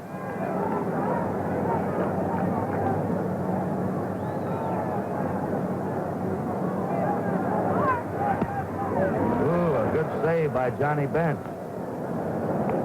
Bench had trouble when he first came up, going off to his right. He's corrected that, though, by working. Good ball players work on their weaknesses, not their strengths. Foul ball. Pretty hot smash for bare-handed Billy Hunter. There's Palmer. The Oriole bat boy, Jay Mazzoni.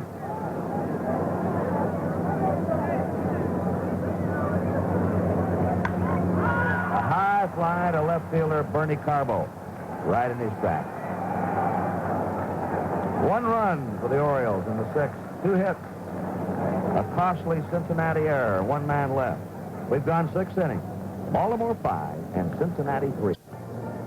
The top of the 7th, and those are National League fans, Cincinnati fans. In the front row is Bob Howson, the general manager. They're just a handful here today in the enemy ballpark. But they're up for the top of the 7th inning stretch. And then the park will come up in the middle of the 7th for the hometown stretch.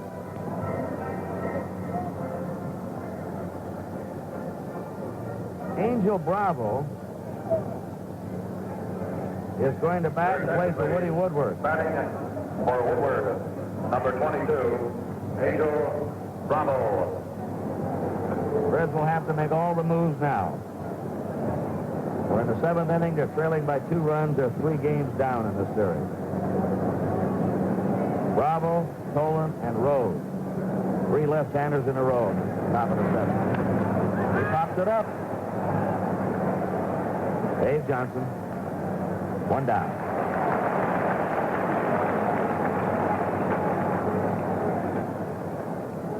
Bobby Tolan is single. Watt popped up. He scored a run.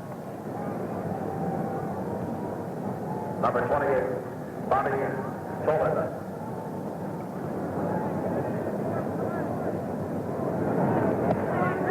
Strike to him. Bluffed the bunt. Brought Brooks Robinson charging in from third.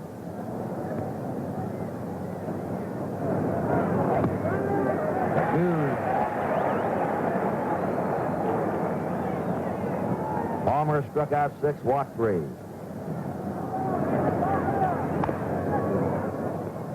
Into the Oriole dugout. Palmer pitched his high school ball at Scottsdale, Arizona. That's the spring training base of the Chicago Cubs. In a beautiful resort area.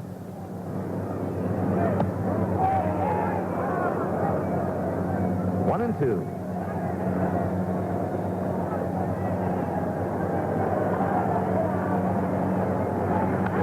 Foul away.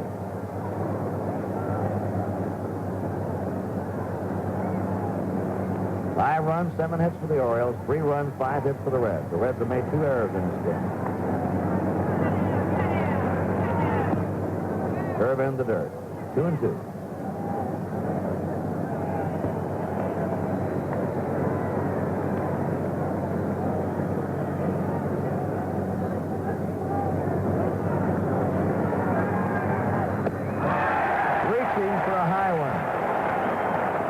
strikeouts for Palmer.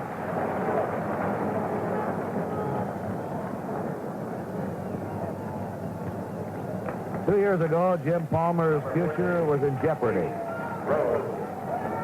Youngest player to ever pitch a shutout in a World Series, 20 years old in 1966. 67 and 68, came up with bad arm and back problems. They say, Chuck, that the Orioles spent nearly $30,000 just on medical bills trying to find the problem. It was a difficult thing, and some very fine medical attention, plus a heel lift, really solved the problem. Oh, look at that slow one float over. Strike two. Now, Palmer said when he got the bad arm and came back, he decided he had to go to some other pitches, and there was an example of one, that change of pace. Foul ball to Rose. Rose is grounded out, single, and homered. He's had 4 hits the last 2 days.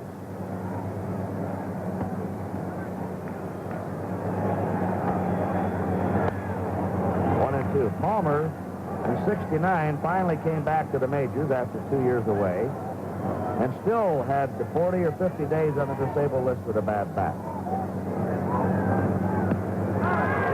4 days after he came off the disabled list, he pitched a no-hit game. It was against Oakland, and he loaded the bases in the 9th inning with walks. The 2-2 pitch. 3-2.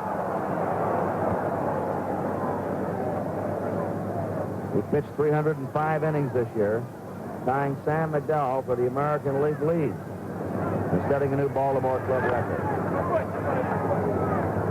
He got a fair ball. Rose is claiming a hit off his foot. Now they want the ball brought back again. Rose is arguing. They're giving it the shoe polish examination. Rose said it hit my foot. And he's unhappy.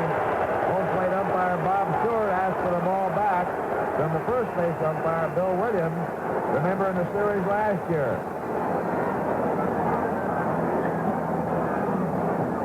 And in Milwaukee, when he had some shoe polish on the ball. So Rose is out. 3 up and 3 down. Sparky Anderson is out arguing. And now Bob Stewart goes down to check with his umpire mate, Ken Burkhardt, at third.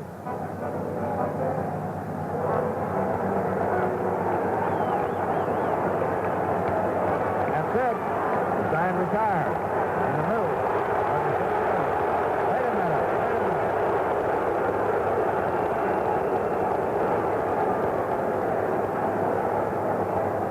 Yep. Middle of the 7th inning. The score, Baltimore 5 and Cincinnati 3. For Cincinnati, number 12, Darrell Cheney becomes the third shortstop of the game for the Reds. Jim Palmer leads off. Palmer single, scored a run, and struck out. Ball one. The Oriole pitchers can hit. That's Lenhart warming up in the Oriole bullpen. On deck is Don Buford. And now a ball is out on the field, and it's call time in right field. In the playoffs against Minnesota, the 3 starting pitchers all had at least 1 hit in every game. The scout report by Cincinnati on Baltimore, be careful with their 3 starting pitchers. They can swing the bat. That's Mrs. Jim Palmer with the black Western hat.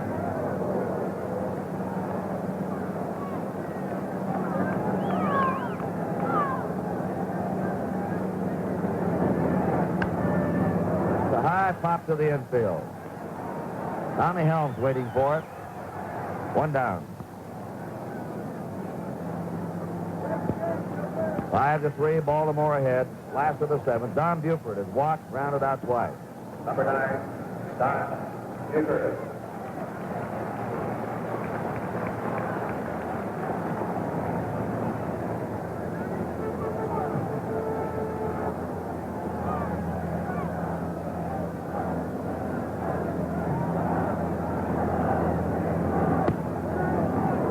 Gets it over for a strike. There's not a lot of run in his 3 appearances in this series.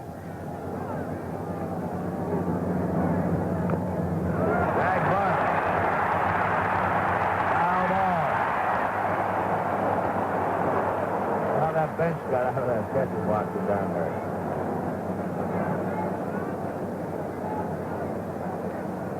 Let's take another look at this drag bunt effort by Don Buford, and look at the Bench charge up the line.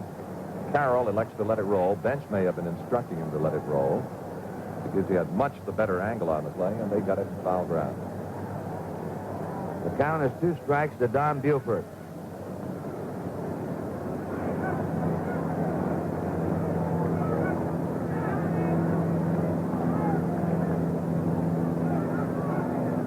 Perez, Bench, and May.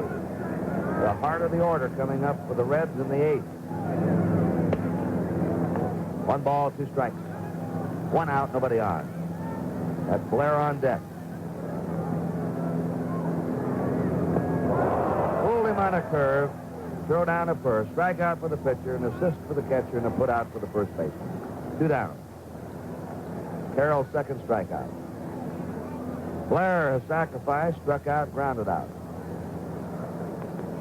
Well, it was interesting. Mickey Mantle before the game, Chuck, made a prediction a year away. He predicted the Orioles and the Reds will be meeting in the World Series again next year. I'll tell you, there are a lot of people in Baltimore that hope that Mr. Mantle's prediction is absolutely right. I suppose the same in Cincinnati. Right. The Reds are a young team. They average 26 years of age. Baltimore averages 29 years of age. But I don't believe the Reds have a player 30 years old in their starting lineup.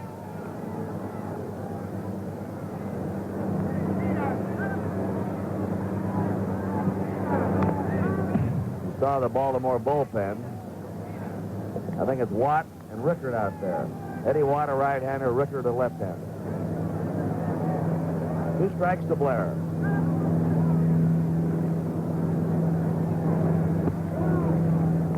One and 2. 5-3 Baltimore. Last of the 7th. On deck, Luke Powell.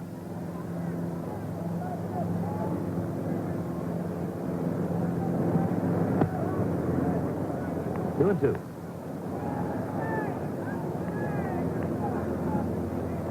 The only Reds over 30 are Cloninger, Washburn, Ty Klein, and Jimmy Stewart. The last 2 are utility players. Curve for strike 3. Strong inning again for Clay Carroll. 3 up and 3 down for the Orioles. We've gone 7 innings. The score, Baltimore 5 and Cincinnati 3.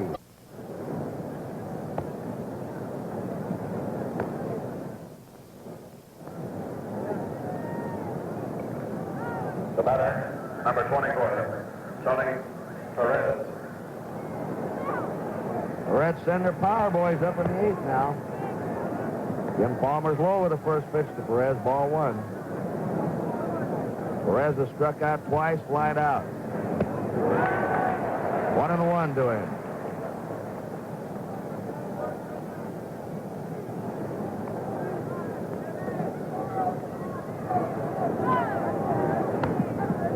Foul ball makes it 1-2. Palmer has struck out 7. He has walked 3. We went 8 2/3 innings in the opening game at Cincinnati. Just a little bit high, 2-2. He has been very tough in this ballpark. Last 2 years, he's won 21 out of 25 games. All 3. He's pitched 10 shutouts here in the last 2 years. 3-2. Just to beat them.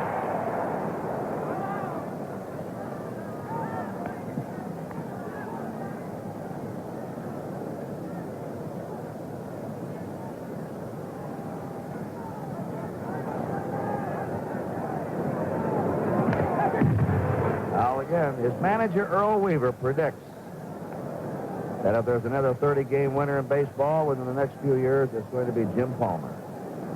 He thinks some year the 24-year-old right-hander will put it all together for 30. Foul back. The on-deck batter, Johnny Bench.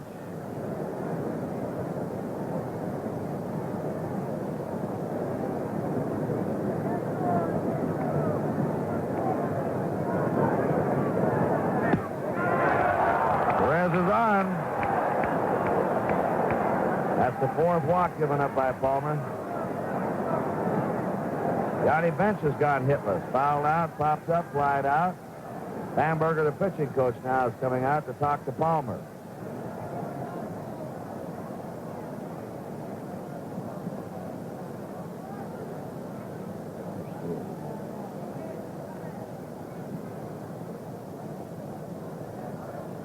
You know, 20 Major League Baseball stars will visit our troops in Vietnam. That's Lenhart, number 40. And Eddie Watt, the other right-hander, are going to Vietnam, the hospital bases in Japan, Guam, and the Philippines after the World Series, sponsored by the USO. Number 5. They'll go in October and November. 17th group visit of baseball stars to overseas bases. Johnny Bench up. A ball to him. 5-3 Baltimore, 8th inning. Earl Weaver. There's a drive that is a base hit in the corner. Coming on to third is Perez. Bench holds. It's cut off alertly by Belanger. And now here's Earl Weaver coming out. When he comes out, it usually means the pitching change.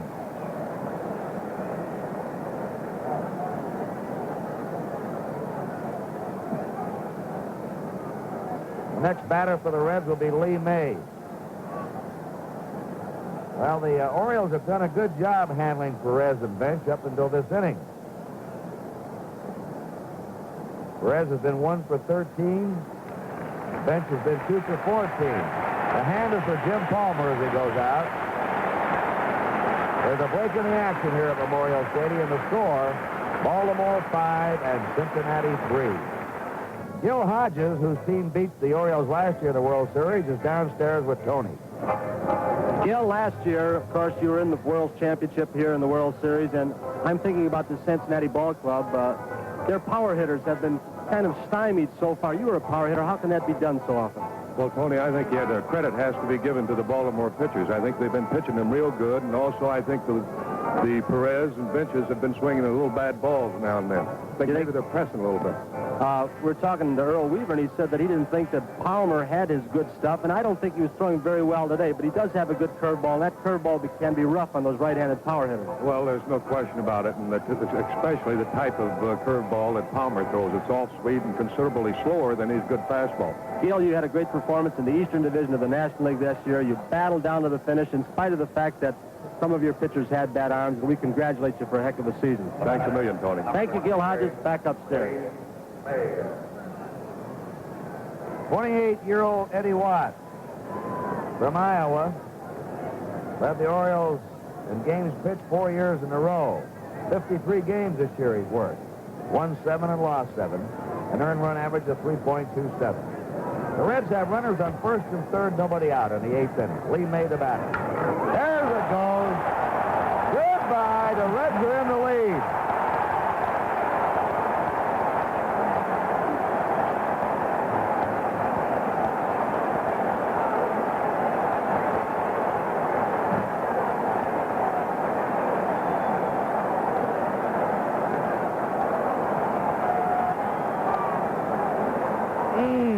Tagged that one. Those are the Cincinnati Wives. Lee May has now been on base 3 times in this game. He's the top player for Cincinnati in the series. That's his 2nd home run. He takes the lead in RBIs in the series now with 7. And the Reds lead 6-5. Bernie Carbo has a strike on him. 2 of the runs are charged to Palmer. Strike 2. We pause briefly for identification.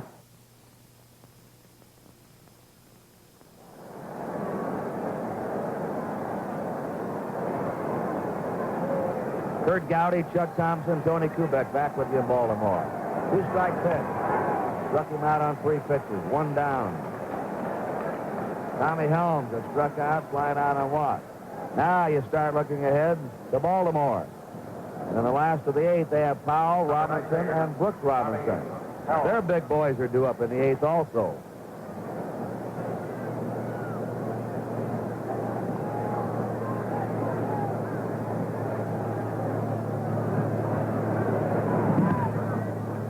Outside. Brooks Robinson with 7 hits lead in the series. May has 6. Paul Blair has 6 hits. Foul out of play.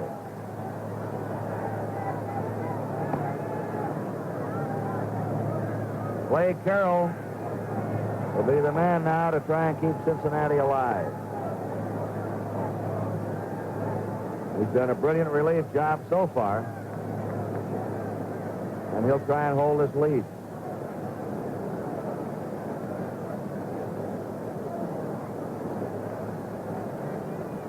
Mark Anderson, Pete Rose alongside him. Rose with his high crew cut. Ground ball, getting by Brooks Robinson. Belanger fields it. Well, that's one they finally got by Robinson. Maybe Cincinnati thinks things are changing, Chuck. Well, we talked about that a bit yesterday, that the Reds desperately needed some kind of a break to kind of, well, if you can use the expression, light the fire. And, well, that big home run by May here in the 8th inning may have just done what Cincinnati needs to prolong this series. Has scored a base hit for Tommy Helms. Their 3rd hit this inning. Clay Carroll swings and tries to chop it over the head of the drawn-in Robinson. Helms coming back to first. Earl Weaver, Bamberger alongside of him.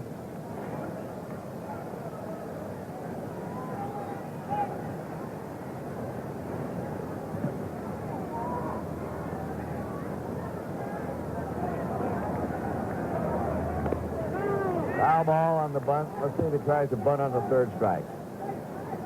1 out. Helms at first.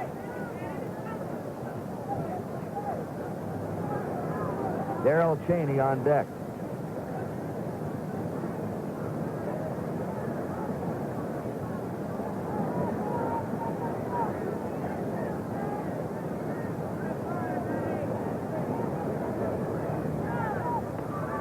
He's automatically out. A strikeout for the pitcher, put out for the catcher. 2 down. Darrell Cheney, a switch hitter, hitting .232 this year. Number 12, Darrell Cheney.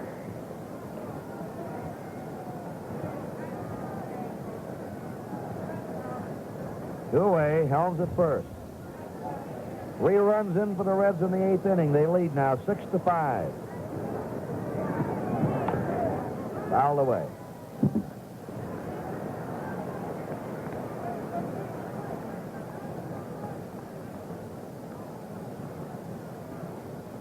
A real blast by Lee Maychuk. There wasn't any doubt about that. He was ready when Watt came to the mound.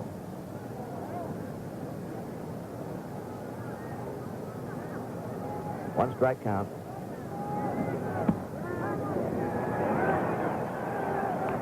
Nothing in 2.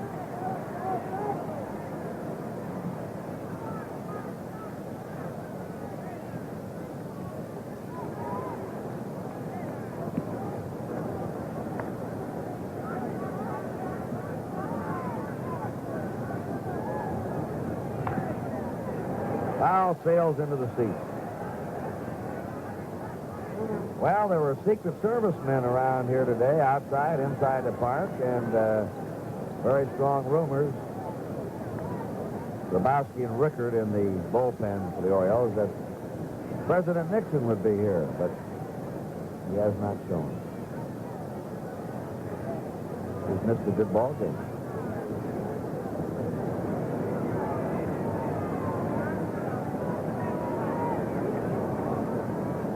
Maybe he's watching on television. He's an avid sports fan. Nice to see him out at the ballpark, Chuck. He's vice president.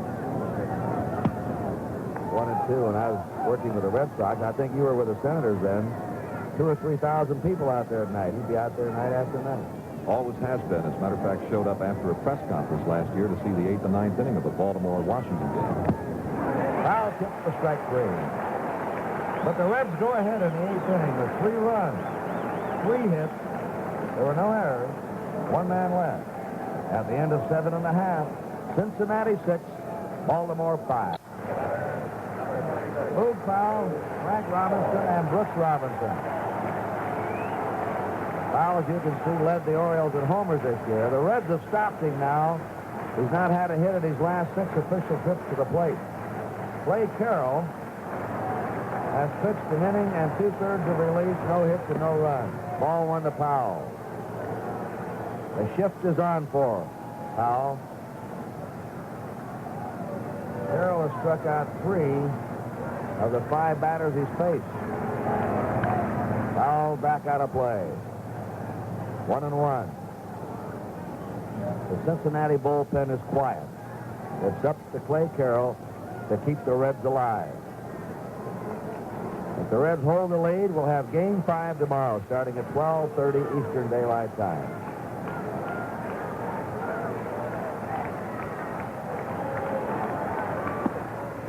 Inside, and if Game 5 is played, Mike Cuellar against probably Jim Merritt, 2 left-handers.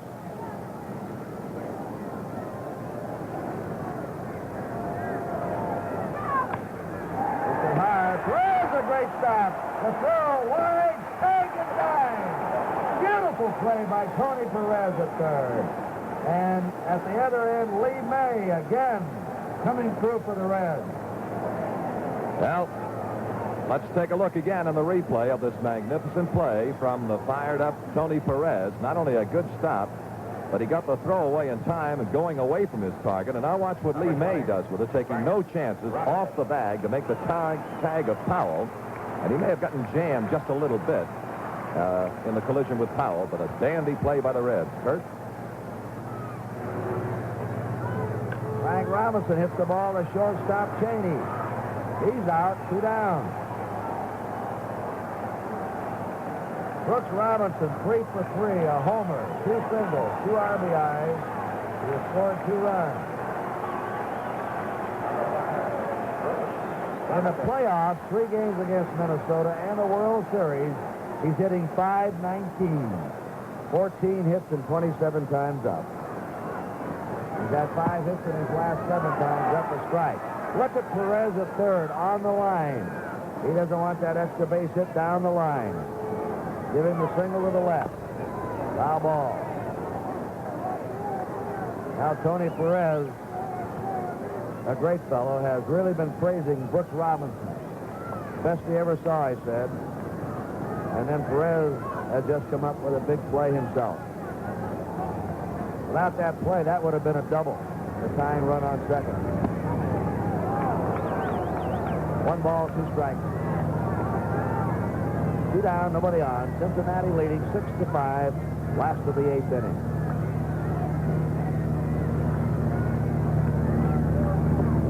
Curve is outside, 2-2.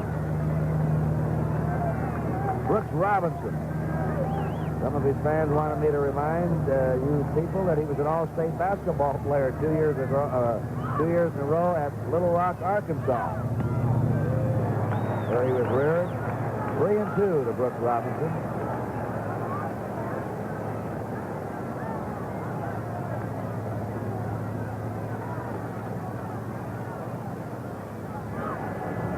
Two pitch. Base hit, 4 for 4 for Robinson. On the shoulder with it.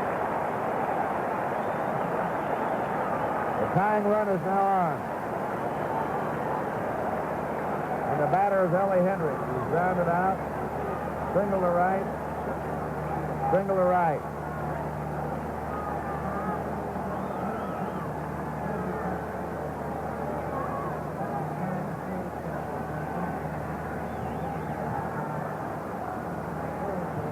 Robinson has just tied a series record, which has been done many times, of getting 4 hits in a series game.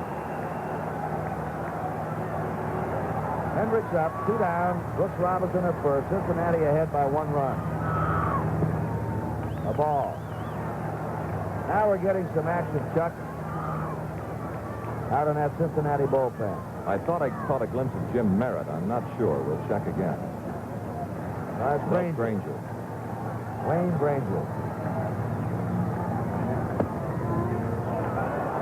Fastball across the letters to him, 1-1.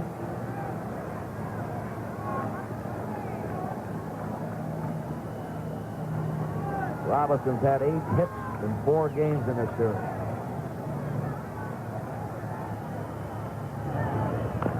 Serve is beat down to Lee May. He'll make the play, and they're out of the inning. Ellie Hendricks grounding out to May. No runs, 1 hit, no errors, 1 left. We're going to the 9th inning with a score, Cincinnati 6 and Baltimore 5. Well, we don't know what's going to happen in the 9th inning or tomorrow, if it goes tomorrow. We may be back in Cincinnati. If we are, on Sunday for the 7th game. The World Series will start at 12:30 Eastern Daylight Time. And following the World Series, we'll have NFL football, Pittsburgh and Houston. If not, there'll be a lot of attractive games on NBC. Consult the paper for the listing of the game in your area for NFL football on Sunday. Ball 1 to Bobby Tolan, who has 1 hit in 3 times. Eddie Watts, the pitcher, 2-0. He came in the 8th. 2 men on, nobody out. There's Rose on deck and served up a home run pitch to Lee May, which put the Reds out in front.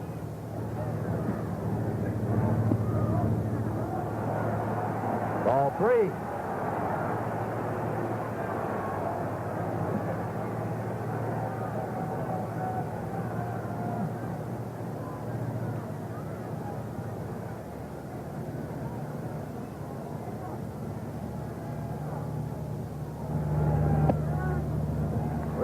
Tolan.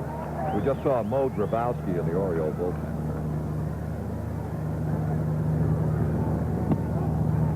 Tolan walked. And the top base stealer in the majors is now on first.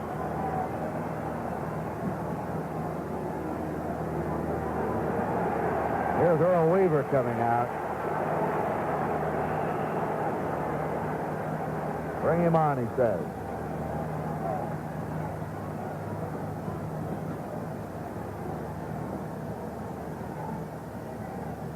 This will be all for Eddie Watt.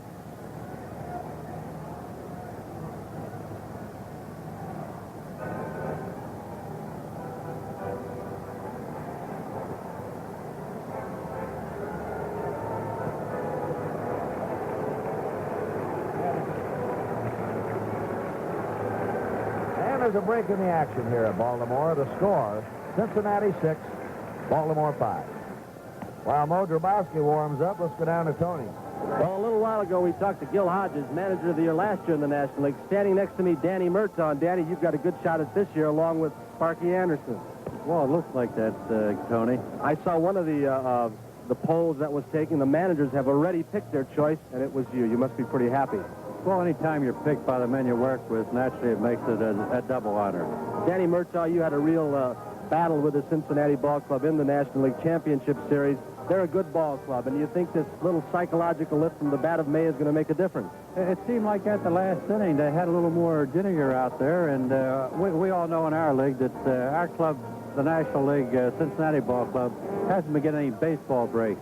We're due for a couple, Tony. I'm going to put you on the spot right here. Do you think Tolan's going to be running off Hendricks? They're liable to hit and run a little bit. I don't think they're going to have him bunting. That's a pretty good hitter up there. Thank you very much, Danny Merton. Let's go back upstairs. Pete Rose is the batter. He's got a single and a home run in 4 times up. The fleet Bob Tolan at first base. 35-year-old Mo Grabowski on the mound. Pitched Sunday, 2 in the 3rd innings. Gave up a home run to Johnny Bench. Slams it to center field. Blair's there. 1 down.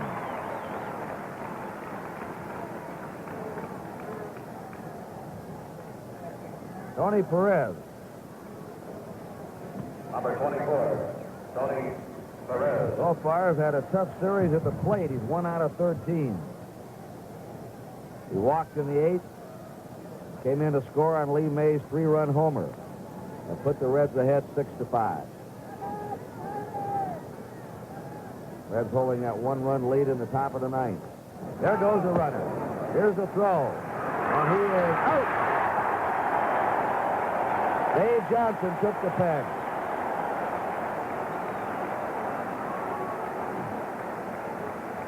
I will take a look at the leading base stealer, Tolan, and the fine throw from Elrod Hendricks.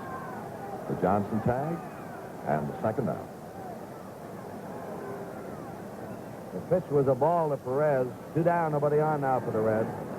The Orioles in their last of the ninth have Johnson, Belanger, and Grabowski scheduled up. Bottom of their order. A high fly to right center. Blair going for it. He's there. We're going to the last of the ninth inning with the score.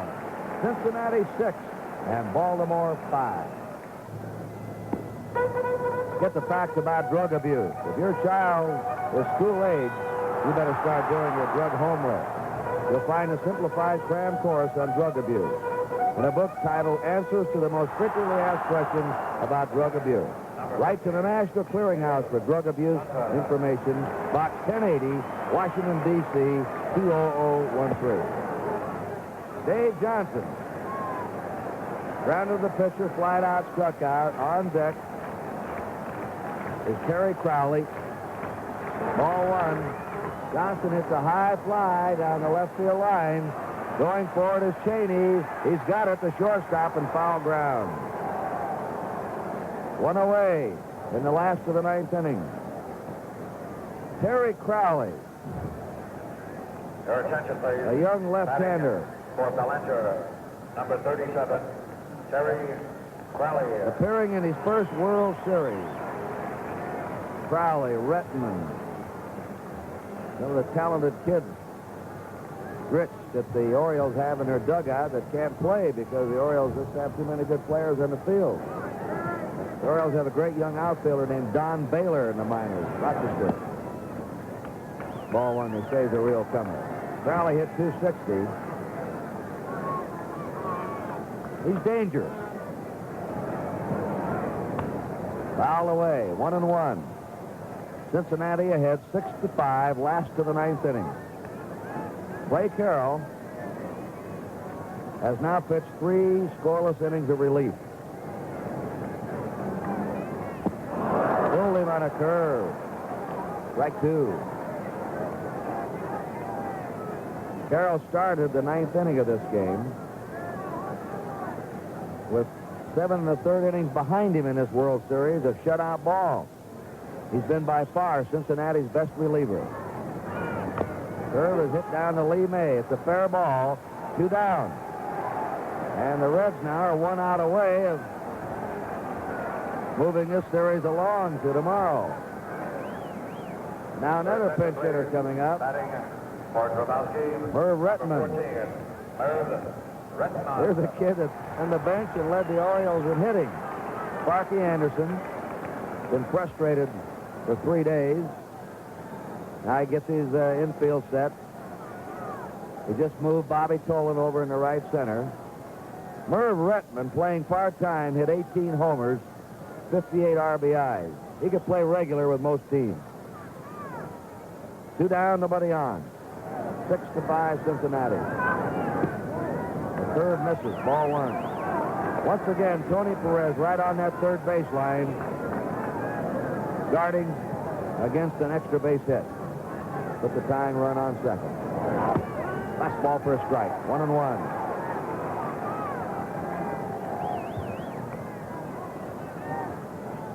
Now Lee May and Clay Carroll are the boys today for Cincinnati. Curve is high and away. Ball 2.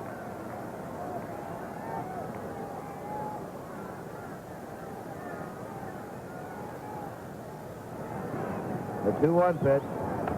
Foul back on a fastball, 2-2.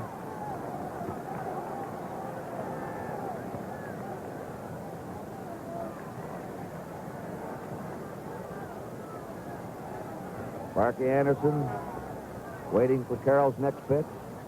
29-year-old Carroll from Bradenton, Florida, throws. Foul ball.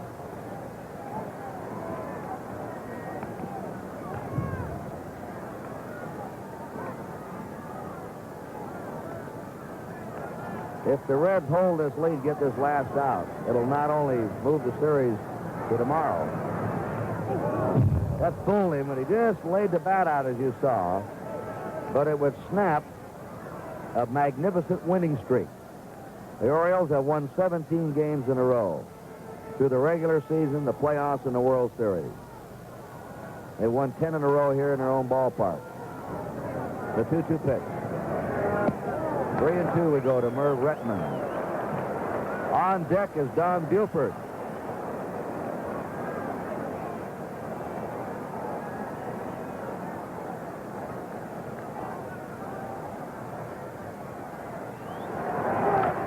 Bounding ball to Perez. The throw wide out at first base. Ball dropped by Lee May. The ball fell out of May's glove on the impact, and Retman is on, and the Orioles have the tying run at first. Let's watch it now. Perez coming up, makes a wide throw again. May has to leave the bag for the swipe tag, and as he tags Retman, the impact jarred the ball loose. You just see the ball rolling to the right. Retman is on the tying run. An error charged on Perez for his wide throw. Earlier in the 8th inning, he made a wide throw, and May made a great save of it in the tag. Don Buford, the batter. Ball 1 to Buford. Buford is hitless in 3 times, and he's walked. 6-5, Cincinnati. 2 down for the Orioles. Merv Retman at first base. Fastball strike. 1-1.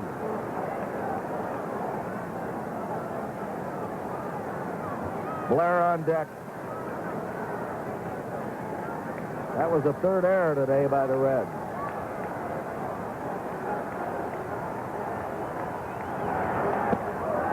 Putting down 2-1.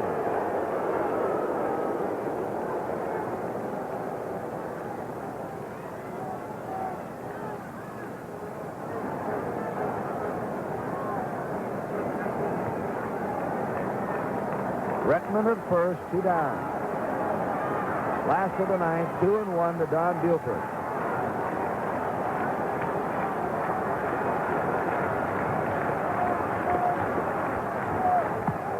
Three and 1.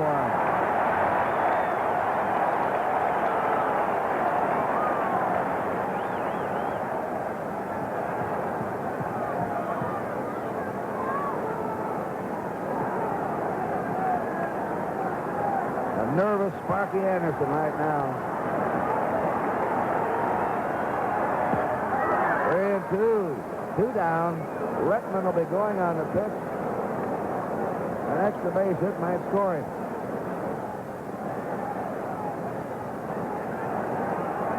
Wayne Granger continuing to throw in the Cincinnati bullpen. 3-2 pitch coming up. There goes a runner. Struck him out. The ball game is over. And the Reds have won their first game of the 1970 series.